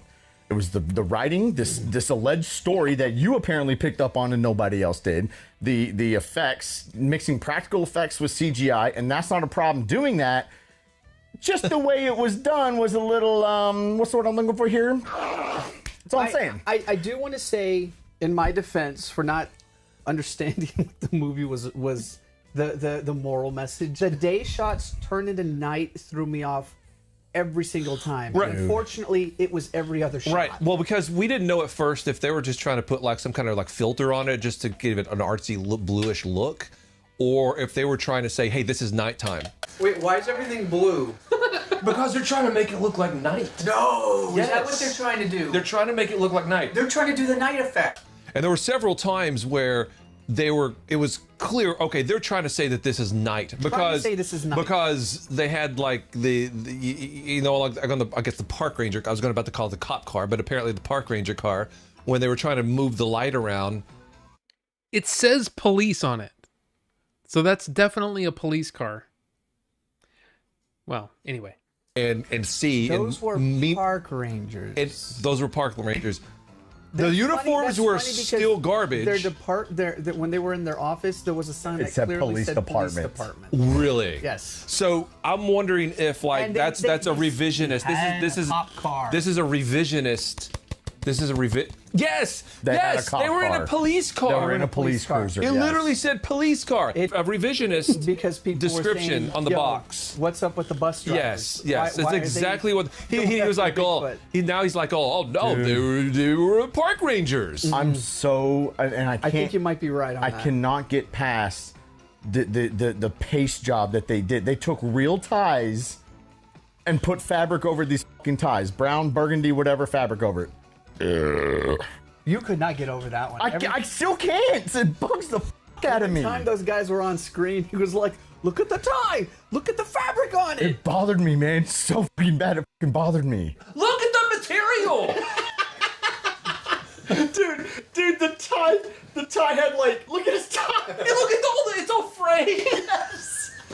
So those aren't even brown ties. That's No. fabric glued onto the tie. Yes, he couldn't even go get a real tie. There was Sorry. so many things that took me out of it to where when it came to the dialogue, like the 10-minute, dialogue scenes, like I'd already checked out. Dragged. Oh my God, the reporter. The reporter. If the movie would be so much better if that character wasn't even in it. It should have, like you were saying, it should have just been like this Native American chick just fighting the Bigfoot. That'd have been a way better. No, not Gary. But funny you mentioned that. And it's something that we didn't actually discuss at all. But when we were doing setup, and this is basically me and Billy, Melvor was doing things. Yeah, it was it smelled bad. It smelled really bad down there. Because of Billy. Movie. Yeah. That would Way better movie. Simplified the plot. And yes, she's she has mystical magic in her bag of tricks, and she's using it on this Bigfoot, and they're going back and forth battling. Yeah.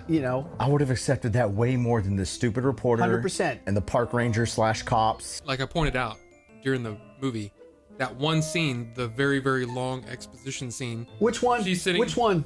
Oh, I'm sorry. The one, yeah, there was a lot of them. The one where she's sitting on the ground and he's standing there and she's kind of looking up at him. That was clearly, a lot of those shots with her looking up are clearly filmed at a different time. So that's probably where he was like, this is the heart of the movie, guys. So I really need you to come back and we need to film some extra dialogue where you're explaining stuff. I guarantee you that's what happened. Well, I was just taken aback by these just random shots looking up for no good reason, thinking, okay, what was the artistic? What was Artistic? I stopped myself. Okay, what was the practical reason for having a shot looking up her nose? I guess that was the mom. So at that point, I'm not hearing anything that's being said in the movie. When I'm just completely befuddled by these just random decisions, production decisions that make no sense. You want to talk about framing?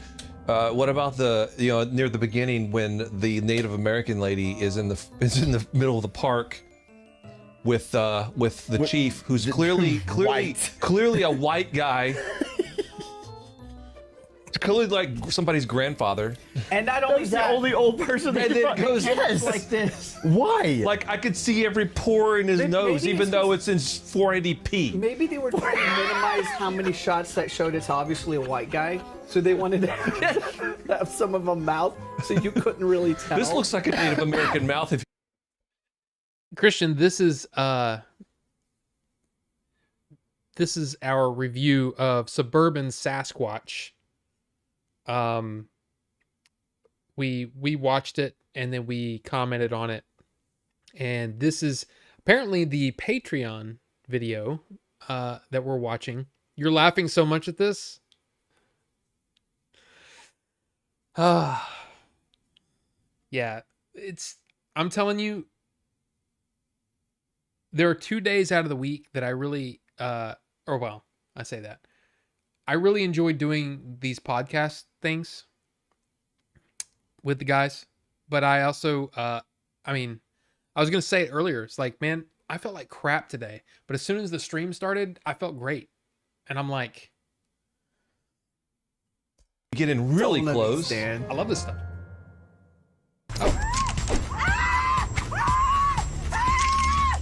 Wait, their arms are back. Didn't an arm just fly off? Arms just flew off. He literally just de-armed her. Well, how about all of the scenes where, you don't see the actual action happening, but behind the car you're seeing limbs flying off, and then cut back and the limbs are still there again. And disappearing bodies. The body is just randomly gone. Yeah, I was just so perplexed by, the movie making decisions that I couldn't even follow any type of plot or pretension of a plot. I don't understand how that wasn't his first movie either. That was the thing. I was thinking, okay, this guy was probably like 20 when he made this. The guy wasn't 20 when he made that movie. He wasn't. And that wasn't his first movie. I'm all about like cheesy horror. Okay, I had to stop myself just then. You know what I was gonna say? Cheese horror. I'm all about it, and I know that's right up your alley. I know you don't like slashers. I know you prefer like creature features and whatnot. Oh yeah. You as long as I've known you, you've always liked D sci-fi movies, you know, and like horror movies and whatnot. I'm all about it. I'm all about it. But I would rather gnaw off my own than watch that again. And I can't even reach it. That's the thing. I will find a way to bend my body to where I chew off my own penis. You'll break your spine and your rib cage. I will take all my ribs out.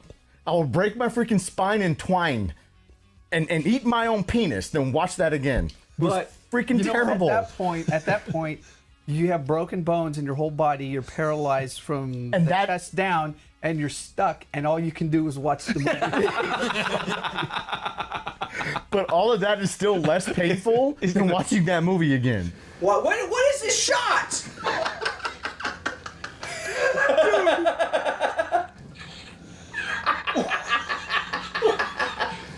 What the fuck is going on? This is actually funny. They're both like, dog.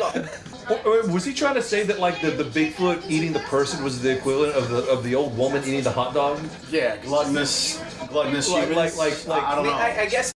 By the way, I was looking stuff up about the movie, just in case that, you know, I wasn't not watching the movie. I was actually looking up stuff about the movie. Just so it, you know, so people don't say, hey, you weren't even watching it. Yeah, I was. We're trying to say that now the human is the prey. Is the food, yeah. This movie hurt me physically. All right? I got a headache. You said that. You got a headache. By the end of the thing, I had a headache. I'm not even going to talk about the emotional damage that was just caused on me. We literally just watched this movie, so you guys are getting like fresh hot takes. Okay? My soul hurts. Hey, hold on. Let's take a step back. It's easy to diss on a movie, especially when it's not made very well. Right. You're right. Stop it. What were some of the pluses of the movie? What were some of the parts that were done pretty good? Are you being serious? Hang on, I can answer that. In one sentence, none. Okay, you know what? This is a fun exercise. It is. This is a fun. Here we go. Okay. This is a fun I exercise. know what you're doing. Okay. All right. You guys got to go first. I need to think about this. It made me laugh. It did. It made me go like, oh my goodness, like not laugh, but just like, wow, that's the effect that they went with. That's the special. Okay, I know this is supposed to be the positive things, but the shot where they throw a net on the Bigfoot, the hunters. They had the Bigfoot and the Bigfoot suit. And the net. And the hunters. And the hunters. But for whatever reason, they had to do a special effects shot where Bigfoot's on the ground with a net over him, and the net is doing this weird undulating kind of. Why? Why? Obviously pasted into the scene. I wouldn't even say green screen. He was pasted into the screen with this bad computer-generated net over him that's like moving on its own. I don't understand why the net was moving. Can you explain that to me? Wow. How do you explain just not having Bigfoot lay on the ground and throw a net over him and filming it? Because the actor had to go home? What in the world? Why is it? We're taunting Bigfoot. They didn't get the shot when they were actually filming. Or how about why are they rushing a Bigfoot with guns? You literally can shoot from a distance. Positives, right? I got one. They had an actual police car. They did. They had an actual police car. Right, but that was a park ranger car. Park ranger car, sorry. Oh, so this is. I thought they were bus drivers. It said police on the side of the damn car. I know it actually. did. It did. This came out actually this year or last year. So basically what happened is this movie's been in, I don't know how it's been seen over the last 20 years, but this company, Visual Vengeance, pick this up for distribution, and what ends up happening when that happens is they try to sell the movie as something it really isn't, and this happens often. And so they probably wrote a Hono spiel here saying park rangers when it's clearly supposed to be police in the movie because they're in a police car. Okay. Also, the website that I saw all the other movies that he's done, he's still selling DVDs of that. So maybe that's how people have been seeing it all this time. One thing that I did enjoy, though, was this one little bit of dialogue that was unusually witty. There's a kid sees a Bigfoot and he runs into the house and he's talking to his mom. This is I good. just saw a Bigfoot, and she says something along. What did she say? What did she say exactly? Like I don't. She said monsters are like your father. They don't really exist, or something like. Or they're never here. They're never. They're not here. They're not there. Yes. They're not present. Something like that. Yes. Why don't you go outside and play? Monsters are not real, like the boogeyman or your father. They're not really there. What did she just say? They're like your father, not really there? That sounds ad-libbed, you know? That's actually a pretty good line. That was the best line in the freaking movie, though. I kind of think she ad-libbed it. Probably. It was like this sparkling little gem of writing in this whole dull drudgery of how long was the movie anyways? 8 hours, 9 hours. What, hour 50? Hour 45? The Native American broad was the least offensive character in the whole movie. Like, she was the most enjoyable, if you will. Like, she had a screen presence. She wasn't like a sack of potatoes. I didn't even talk about all the continuity problems. Like, she's holding the bow like this, and then she shoots it like this. This is Billy, this is not a movie I would like to watch again. I'm just saying. No. It was like the journalist guy who just every time he got on camera, just like the whole thing went from like a 2 to a -2. Dude, he was what I like to call an energy zapper. They should have focused on the broad, and like I said, she's hunting the Bigfoot. And the two cops / bus drivers / park rangers should have been like the comedy relief, like they're kind of bumbling, and they're kind of inept. Yeah. And it would have been a lot more. It would have been. And you know what I find hilarious is that we spend so much time on these cops, right? And then like something blows up and they just stumble into the darkness, never to be seen again. Like their story doesn't get wrapped up. They're just gone into the woods. Just like screw it, we're done. Yeah. What's happening? Yeah. Well, apparently this Bigfoot's been following this guy from town to town. Why did you come out a different door? What are you doing? To be fair, he was trying to save his dame, So His dame? I can't blame him for that. No. Hey, there you go. Somebody with some common sense. Aim first, motherfucker. What are you doing? Get in close. Come on. Not that close.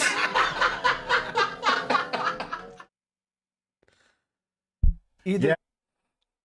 Okay, so here's the thing. I do have to go, but hey, I guess if you're a member of the Game Chaser Patreon, what you want me to keep going? I have things to do.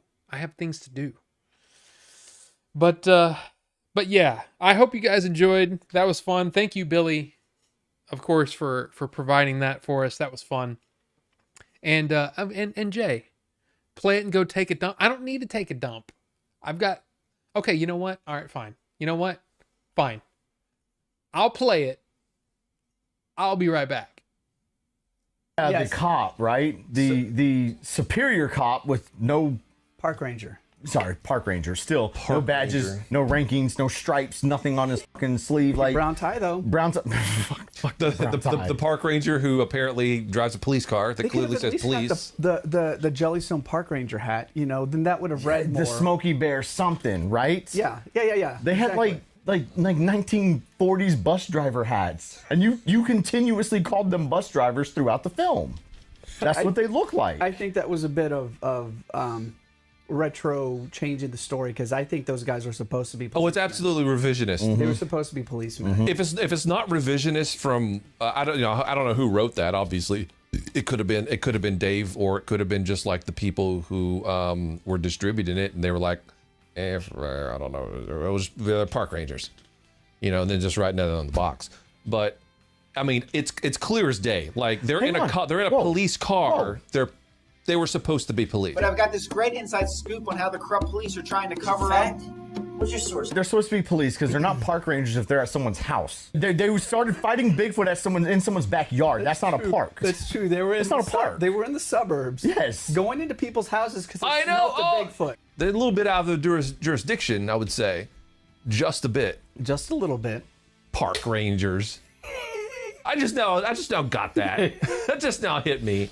Well, and that's the thing is okay, that's actually a pretty good clue as to the mindset during making the movie versus the mindset now, because some of the special behind the scenes stuff, the guy doesn't seem like he's like, because we just saw a Hack the Movies interview with the director. David Wascovich. He's kind of making it sound like it was kind of campy, kind of tongue-in-cheek, it's supposed to be fun. In the behind-the-scenes stuff that he's talking about, he seems like he's kind of serious. His intent was to be serious, and when he saw everybody making fun of his right, movie, that's where I'm going. Right, he pivoted and was like, "Oh yeah, it's tongue-in-cheek. If you guys enjoyed it and had a laugh, cool. That was my intent." I'm about to bring it up right now too, because you told me to wait because I was about to lay into you so hard, and he was like, "Save it." So would this be? Would this be like, back me up on this, please? 100%. This is Billy making Christmas Robotica. I did an interview with you on this. You didn't see me. Like, you could go watch this video and see me crack character at least twice. Right, but I think that you were dead ass serious. Like, you were like, yo, this is my opus, right? Like Mr. Holland's opus. This is my thing. I just did something so good. He thinks he's Mr. I was pulling an Andy Kaufman, and I cannot believe that you actually fell for it. Dude. He sent me a link. I watched it. I was dumbfounded, just like this movie, by the way. He calls me up the next day. Hey, did you see the video? I was like, Billy, what in the world was that? There was silence. Do you know why there was silence? Because you heard him. You heard him when he said that. No. 4 seconds. Do you know why there was? That's when I realized. Hey, in that 3 or 4 seconds piece of silence, that's when I realized. Oh crap! First of all, we're supposed to be bashing somebody else's creative. All right. Second of all, you know why I was silenced? Because you didn't get it. Because he hurt your feelings. Because and then you hurt his feelings. Will you apologize to him, please? Gary, thank you, man. So repeat what you said. I'm sorry. Repeat what you said. I was, you said, and you were like... Yes, you were dumbfounded. But I expected you to be like, you're a fucking idiot. Like, I expected like some kind of like humor out of it. And I was like, wait, you... This is the pivot. Just like Wisconsin. This is the pivot. Like, yo, you guys can think whatever you want to think. It's not the way you said it, dude. You guys can think whatever you want to think. But Hey, park rangers over here. He's a park ranger. These guys are stupid. He was all excited. He's like, hey, did you see them? Did you see them? Yes, because it was a great video. I was like, what in the world did I just see? Because it was amazing. And then, no. And then it was like, oh, well, I was just joking. First of all, Ito Ramos. This is part of a, I guess, podcast type show that I do with the Game Chasers. Was that right, Ito? Yes. So, yeah, So we're just watching it, just hanging out. You know, I think I've got like 20 minutes before I have to pull the plug, but since Jay wanted to watch the rest of it, here we go. Dude, do you not realize you legit hurt his feelings? Will you say you're sorry? It's more revisionist. It's more revisionist. It's more revisionist history right here. This is why I suspect the same thing was going on with this movie. Now, That's I could what be I'm saying. wrong. The guy could be wrong. He could be a comedic genius, and this was intentional. and he's smarter than I am. You're damn right I am. But We're not even talking about you anymore. We're not talking about you anymore. We're talking about Wiscovich, not stupid. Wiscovich is smarter than me. No, than me. Because, well, you're damn right. Because I thought he was being serious, and there's a slight possibility that he was being kind of campy and tongue-in-cheek, and this is supposed to be funny, and it just went right over my head. Face hurts. You could go to that interview, and you could see where I break character twice. I literally have to stop myself from laughing. No, how could you possibly think I was being serious? You did. Watch, I'm gonna do something right now, and they're gonna be like, oh, here we go. He's mad. He's here mad. We go. Watch. But I'm watch. not. I'm Watch. He's mad. Oh, this is such a good idea to do this. Oh, you're mad. I'm not mad. You want to know what? We're making fun of something else. I'm not quite sure why the subject is on me. To be fair, that was probably a good You just completely ignored him. It's probably a good thing that you brought up his Christmas Robotica, right? Oh yeah, endeavor. yeah. Okay. Because it's yeah. Suburban Sasquatch is not as bad when put into context. Oh, don't even. Dang. No, don't even. No, hang on, wait. No. I will say, in all honesty, when I first heard Christmas Robotica, I thought it was a joke. I didn't think it was real. I mean, who in their right mind would write a song like that? Like, I just do not think that that's possible. That, you know, some of those lyrics were already a decade old. No, so that's the thing, this though. has been fermenting. Now, hang on. Whoa. Because now you're gonna back him up.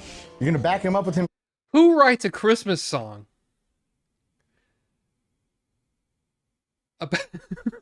about sexual robots? In the quantum void. What does that even mean? What does that even mean? Saying it was a joke because at the time some of those lyrics were literally like 15 years old, right? Mm-hmm. Literally. And we used to say that. Now you can't do that. Now you're making him you're justifying his excuse. No. All I'm saying is that there was a lot of thought. 3 sexual robots in the quantum void. There was a lot of thought. Way too much thought put into a gag. The only reason that I could be like, all right, he's goofing here, right? Is one, some of the lyrics literally 15, 20 years old, right? 2, did you like use like this demo CG program on the robots? What the hell was that? No, I just whatever. There was like a royalty-free site that had like a bunch of like robots running around, and I just took the video. Okay. Back to the movie Suburban Sasquatch. By the way, that's nighttime. Yeah, and that's clearly sunlight. Look at that moon shadow, man. Moon shadow. This guy's. Wait, what? Wait a minute. That dude. Wait. That is the toughest dude in the world. He's been underwater for like 4 days. We're like, this is clearly like the next day, right? Why did the costume have tits? Dude, why did the costume have freaking C cups? What the hell? This wasn't like it was made in 1984. 2004. Yes. 2004. There was sophisticated. Did y'all notice that? I don't know if we comment on that, but he breaks the door open, but the actual door is sitting there open. Look. At 1984. 2000. Wait, hold on. C Here we go. cups. What the hell? This wasn't like it was made in 1984. 2004. Yes. 2004. There was sophisticated editing programs. There was camera equipment. Decent special effects. It looks like he filmed that on a freaking flip phone. Limitations in budget and whatnot. But that doesn't explain the story. You know? Right. No, right. Okay, let's get back on track. I don't think the story explains the story. I do agree with you. I think the story would have been much better if they were just following the Indian, the Native American broad. This is essentially Birdemic, but with a Bigfoot, right? Yeah, what is it with these films like trying to like say like, oh, like humans are a detriment to nature? Exactly. And then the birds go after the people. And then this Yeah. one, the Bigfoot. Which one came first? I'm curious now. It's chicken or the egg. I think that's the thing. this one. I think Birdemic came out probably past 2020. I don't know how that relates. So Birdemic would have copied this potentially? We're gonna try. I don't Ray. think copied. Well, I don't think it's actually I mean, that's not a unique storyline. You know that we need to take care of nature, so we find a way for nature to strike back. I think if anything, Birdemic That's true. probably got its inspiration from the birds. You know, I think Rob might actually be the smartest person in this room. Bullshit. Rob, what is I think your he might take be. on this movie? Because you've Yeah, been exactly. awfully silent. I know personally that Rob does not appreciate the B movie. Oh, really? I'm not a fan. I'm not a fan of B movies in general because it makes me feel bad for the people involved. Because I I can see that. Any movie being made, and I guarantee you, if he did pivot, it's because his feelings were hurt Yeah. because he put heart and soul into this movie. And it seemed like that was But the it's intent. bad. It's really, really bad. Yeah. So he had to pivot because that's the only way that he's going to make any money off of it, because he obviously got a distribution deal out of it. He's probably been facing down this oh, I suck, kind of attitude this whole time. And it makes me feel bad to rip apart somebody's passion. You know what I mean? So no, Wow, you're it making was us look like terrible. some I hated scumbags, it. man. It was awful, but I feel bad. You know what? Let's not ask him anything. Yeah, just made us look like he some heartless just made us jerks. look like assholes. No, it's not that. No, it's not that. It's just, it's not that you guys are being bad. It's that I feel bad myself personally for ripping into the movie. Now, if you play back some of the footage that I was literally ripping into the movie, we've definitely talked bad about the movie. Why is there so much space between the names and the cast? To make it look like real credits. If not, it's done in 10 seconds. Hey, don't feel bad, because this video right here, I guarantee you somebody will go out and get this movie because of this video. You know what? Go get this movie. Support Go this watch guy, this movie. you know? No, legit. I'm so jaded with a lot of Hollywood stuff these days, and like just the whole nature of Hollywood. It's just they like to sit around and smell their own farts. I appreciate stuff like this, and I've always appreciated stuff like this. Just somebody going out and just making a movie on their own. It's part of the reason why I wanted to do it ourselves. Respect right there for that, for sure. Now, yes. we can all laugh and make fun, and it is ridiculous. There's a guy walking around in the worst Bigfoot costume you could ever imagine. Ever. with a wiener swinging around. And we can make fun of it, true. But at the end of the day, he brought something to the table, and there are people that appreciate it for better or worse. I just wish that there wasn't so much of that reporter guy in it. You know what? I have to agree with you. I do respect the fact that he did something, right? Because how many people can actually say they've made a movie? Like the percentage is small. As many movies come out, how many people in this world can say, I made a movie, I made a film? He can say that. Bad or good, and I do respect that, right? I respect the artistry. The artist, I don't respect the art in this case. I respect the artist, just not the art in this case. It takes effort. To try to have a not mean-spirited critique. Besides the campy special effects, which I can look past, and the days turn to night shots and just clunky dialogue, it would have been a lot more watchable if the story was simplified. Yeah. There weren't as many characters that you were trying to focus on. Take out the park ranger / cops. Take out the reporter. Take out yes. Yeah. And have or like I said, the park rangers are more of a comedic. They're kind of inept. See, whatever. That would have been actually better. Focus on. That would have been better. On the female Indian fighting the Bigfoot, and that would have actually been a cool. Well, it would have been better. Not cool, better. It would have been better, yes, because she had the best parts in the movie. What are you giggling about? Please share with the entire class. Because as soon as I get home, I'm going to buy our next movie, because you know exactly what it is. I know exactly what it is. I can't wait for you guys to watch it. Do you want to tell us what it is? A director's cut. I mean, he did cut it. But the director cut the movie already. That's why I love it. Alternate director's cut. I love it when people say we want a director's cut of the Adventures in Game Chasing. You got it. You already got it. You They need the Melbourne cut is what you need. The Melbourne court. Oh well, yeah. You'd be adding. Yeah. You would be adding stuff that doesn't exist. It'd be a 20-minute short film. Because I'd cut everything out. The Melver cut would be no minutes. Actually, that's a good idea. The Melvor Special Edition. I'd be adding like all kinds of bullcrap special effects in there. You know what? Hey, if we had all the money in the world, there'd be a whole hell of a lot more in it. That's Be a just whole how hell it of a lot works. more in it. That's the way movie making go. Can we get back to this movie? There were moments of the movie that would be the type of thing where you get a bunch of friends together and you're watching and you're laughing because you know what I mean. Like it's a fun thing to watch a bad camping movie. There were moments in there. Do we really but need there the were a Melbourne lot more moments of it taking itself too seriously.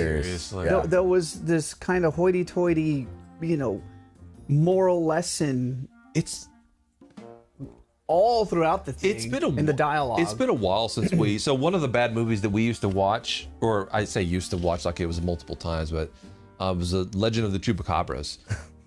Gotta watch that one. Yeah. Apparently, I need to watch that we one. gotta watch that.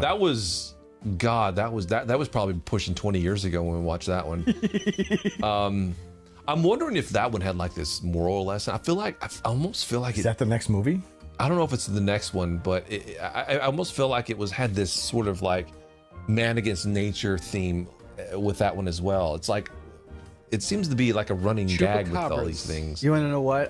I conned my mom into renting it on streaming because it was for streaming. I was like, what? That got distribution? Yeah, Legend of Chupacabras. I was Interesting. like, oh, that's a good movie. She's like, oh, really? Yeah. I was like, dude, you need to rent it. I didn't say dude. I was like, you need to rent it. I wouldn't be surprised if you did say dude.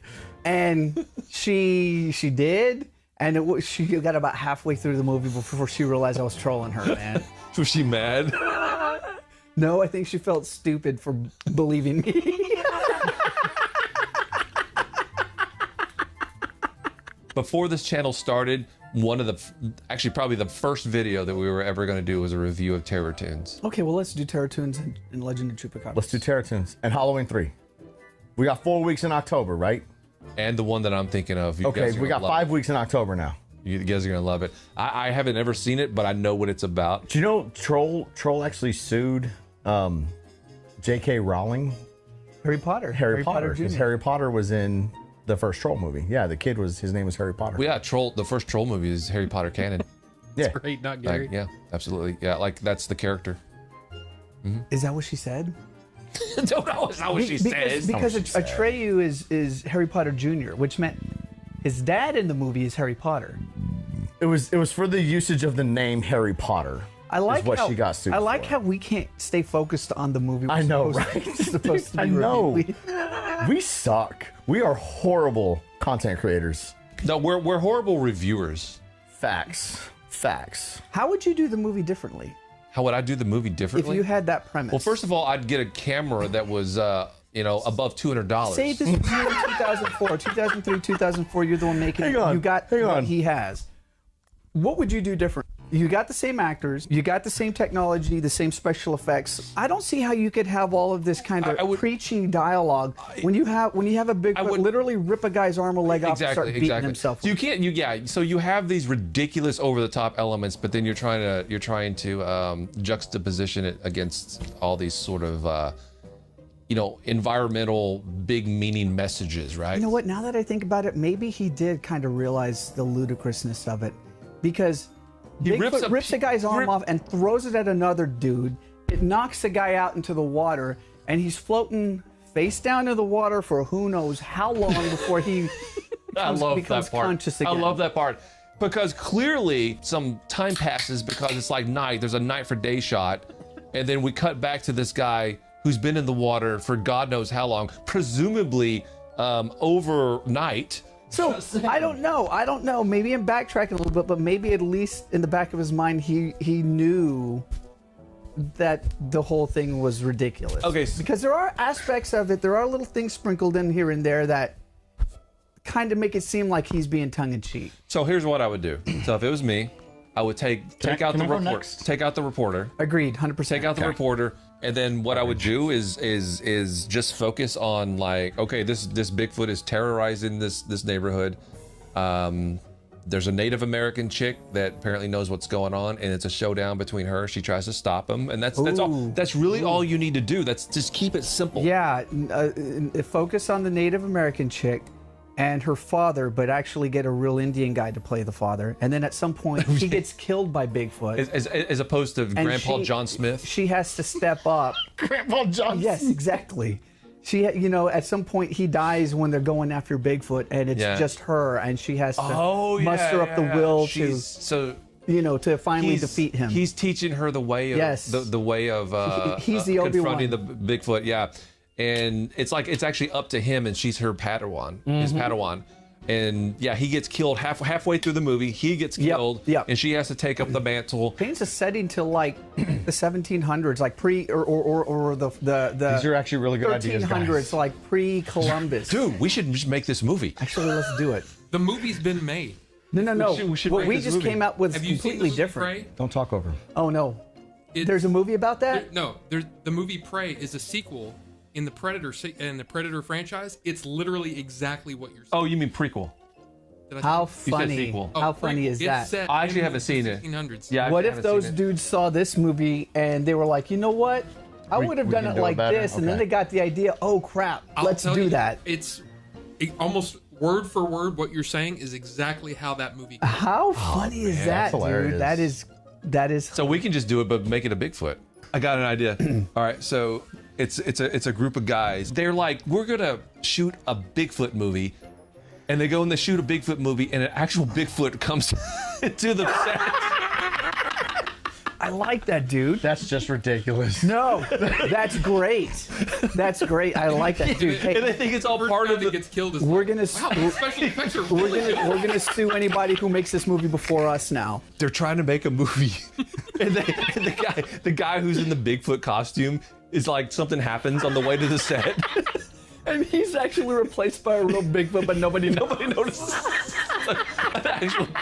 You know what? I was blocking you two out, but that's actually genius. That's actually freaking genius right there. The guy that's supposed to be in the costume can't make it to set. He gets a flat tire. He gets a flat tire. Bigfoot just happens. He just happens to be on the Warner Brothers back lot. Hey, come on, John. John. No, it's low budget. It's an indie film. It's low budget. They're shooting in the woods. And it's like, man, freaking James isn't gonna be here in the costume. He got a flat tire. And then a Bigfoot walks in and is like, he's right there. And he's all just like, oh, okay. That's actually pretty freaking genius. The costume Bigfoot's all crappy looking and stuff, and then this dude's like Harry from Harry and the Hendersons, all realistic. Yeah. Wow, you really went all out on this costume. Hang on. Like, no. The director's like, what a shitty costume. It's actually that's real, funny, yeah. right?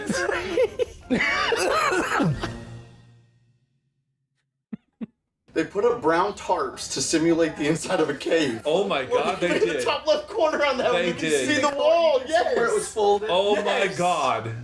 It's folding is off tarp. on the corner. You know what? So it had some potential.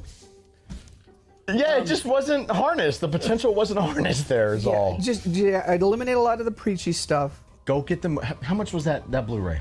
$15? $20? I think it was like $20 or something. Go buy it. Yeah. Go buy it. Yeah. Support the guy. Why not? Yeah, Support the guy. He's doing what a lot of people want to do. Doing what a lot of people want to do. Hollywood already has their millions. You know, support the local guy, the local guy, the little guy. I'm just saying he did laugh a lot. Yeah, we did laugh a lot. I'm wondering if I'll enjoy it more on a second viewing. You're gonna watch it again? Now that the initial shock has, you know what I mean? Make sure I'm not here when you do that, please. The shock. It might be an interesting second viewing. But anyways, that's our thoughts on Suburban Sasquatch. Suburban Sasquatch. Hopefully you're not too spooked out and you're not creeped out over this video because it is spooky season. It is October. In the comment section, please let us know what you thought of the movie, if you have watched it, and if you have some suggestions of what we should watch, please as well leave that in the comment section. Final thoughts, Rob? It's a good. That's it. That sums it up. You're gonna enjoy this series, boy. I can't wait to see your reaction for my next one. Yay! All right, I'm done. Yeah, you're at an hour and... So just hit recording, basically. Or hit stop. Just to stop. Okay, so there you go, guys. Did y'all enjoy that? That was pretty fun. And thank you. Thank you, Not Gary. I don't know if it came up on screen. It probably didn't because Streamlabs is weird. But thank you. Thank you for that. For that donation. Celebrating 23 years. Thank you. I'll see it many more times, and I hope there'll be tons more of the episodes. I'm glad you guys liked it. Again, it's so much fun to do. I mean, that probably goes without saying for most of you. You know, if you like the Game Chasers, you like the personas and the personalities, I guess you could say. Yeah, it's just a lot of fun. So I'm glad you guys liked it, but I do now have to go. We've gone 3 hours and 45 minutes. Well, 3 hours and 40 minutes anyway. But thank you guys for being here. Thank you guys for watching, and of course, as I mentioned, I will be gone next week. So yeah, we'll return on Tuesday the following week. So thank you guys for watching. Thank you, Billy, for letting us watch that. Goblins Inc. See ya. Thank you. Ito, thank you. You're new here too, right? But thank you for that. I mean, look, Ricky, Falcro, Ninjinzu, Not Gary, of course, Carbonite Dreams, Bucho. I don't know if Bucho's still here, but you guys have a great weekend, and we'll see you next time. Bye.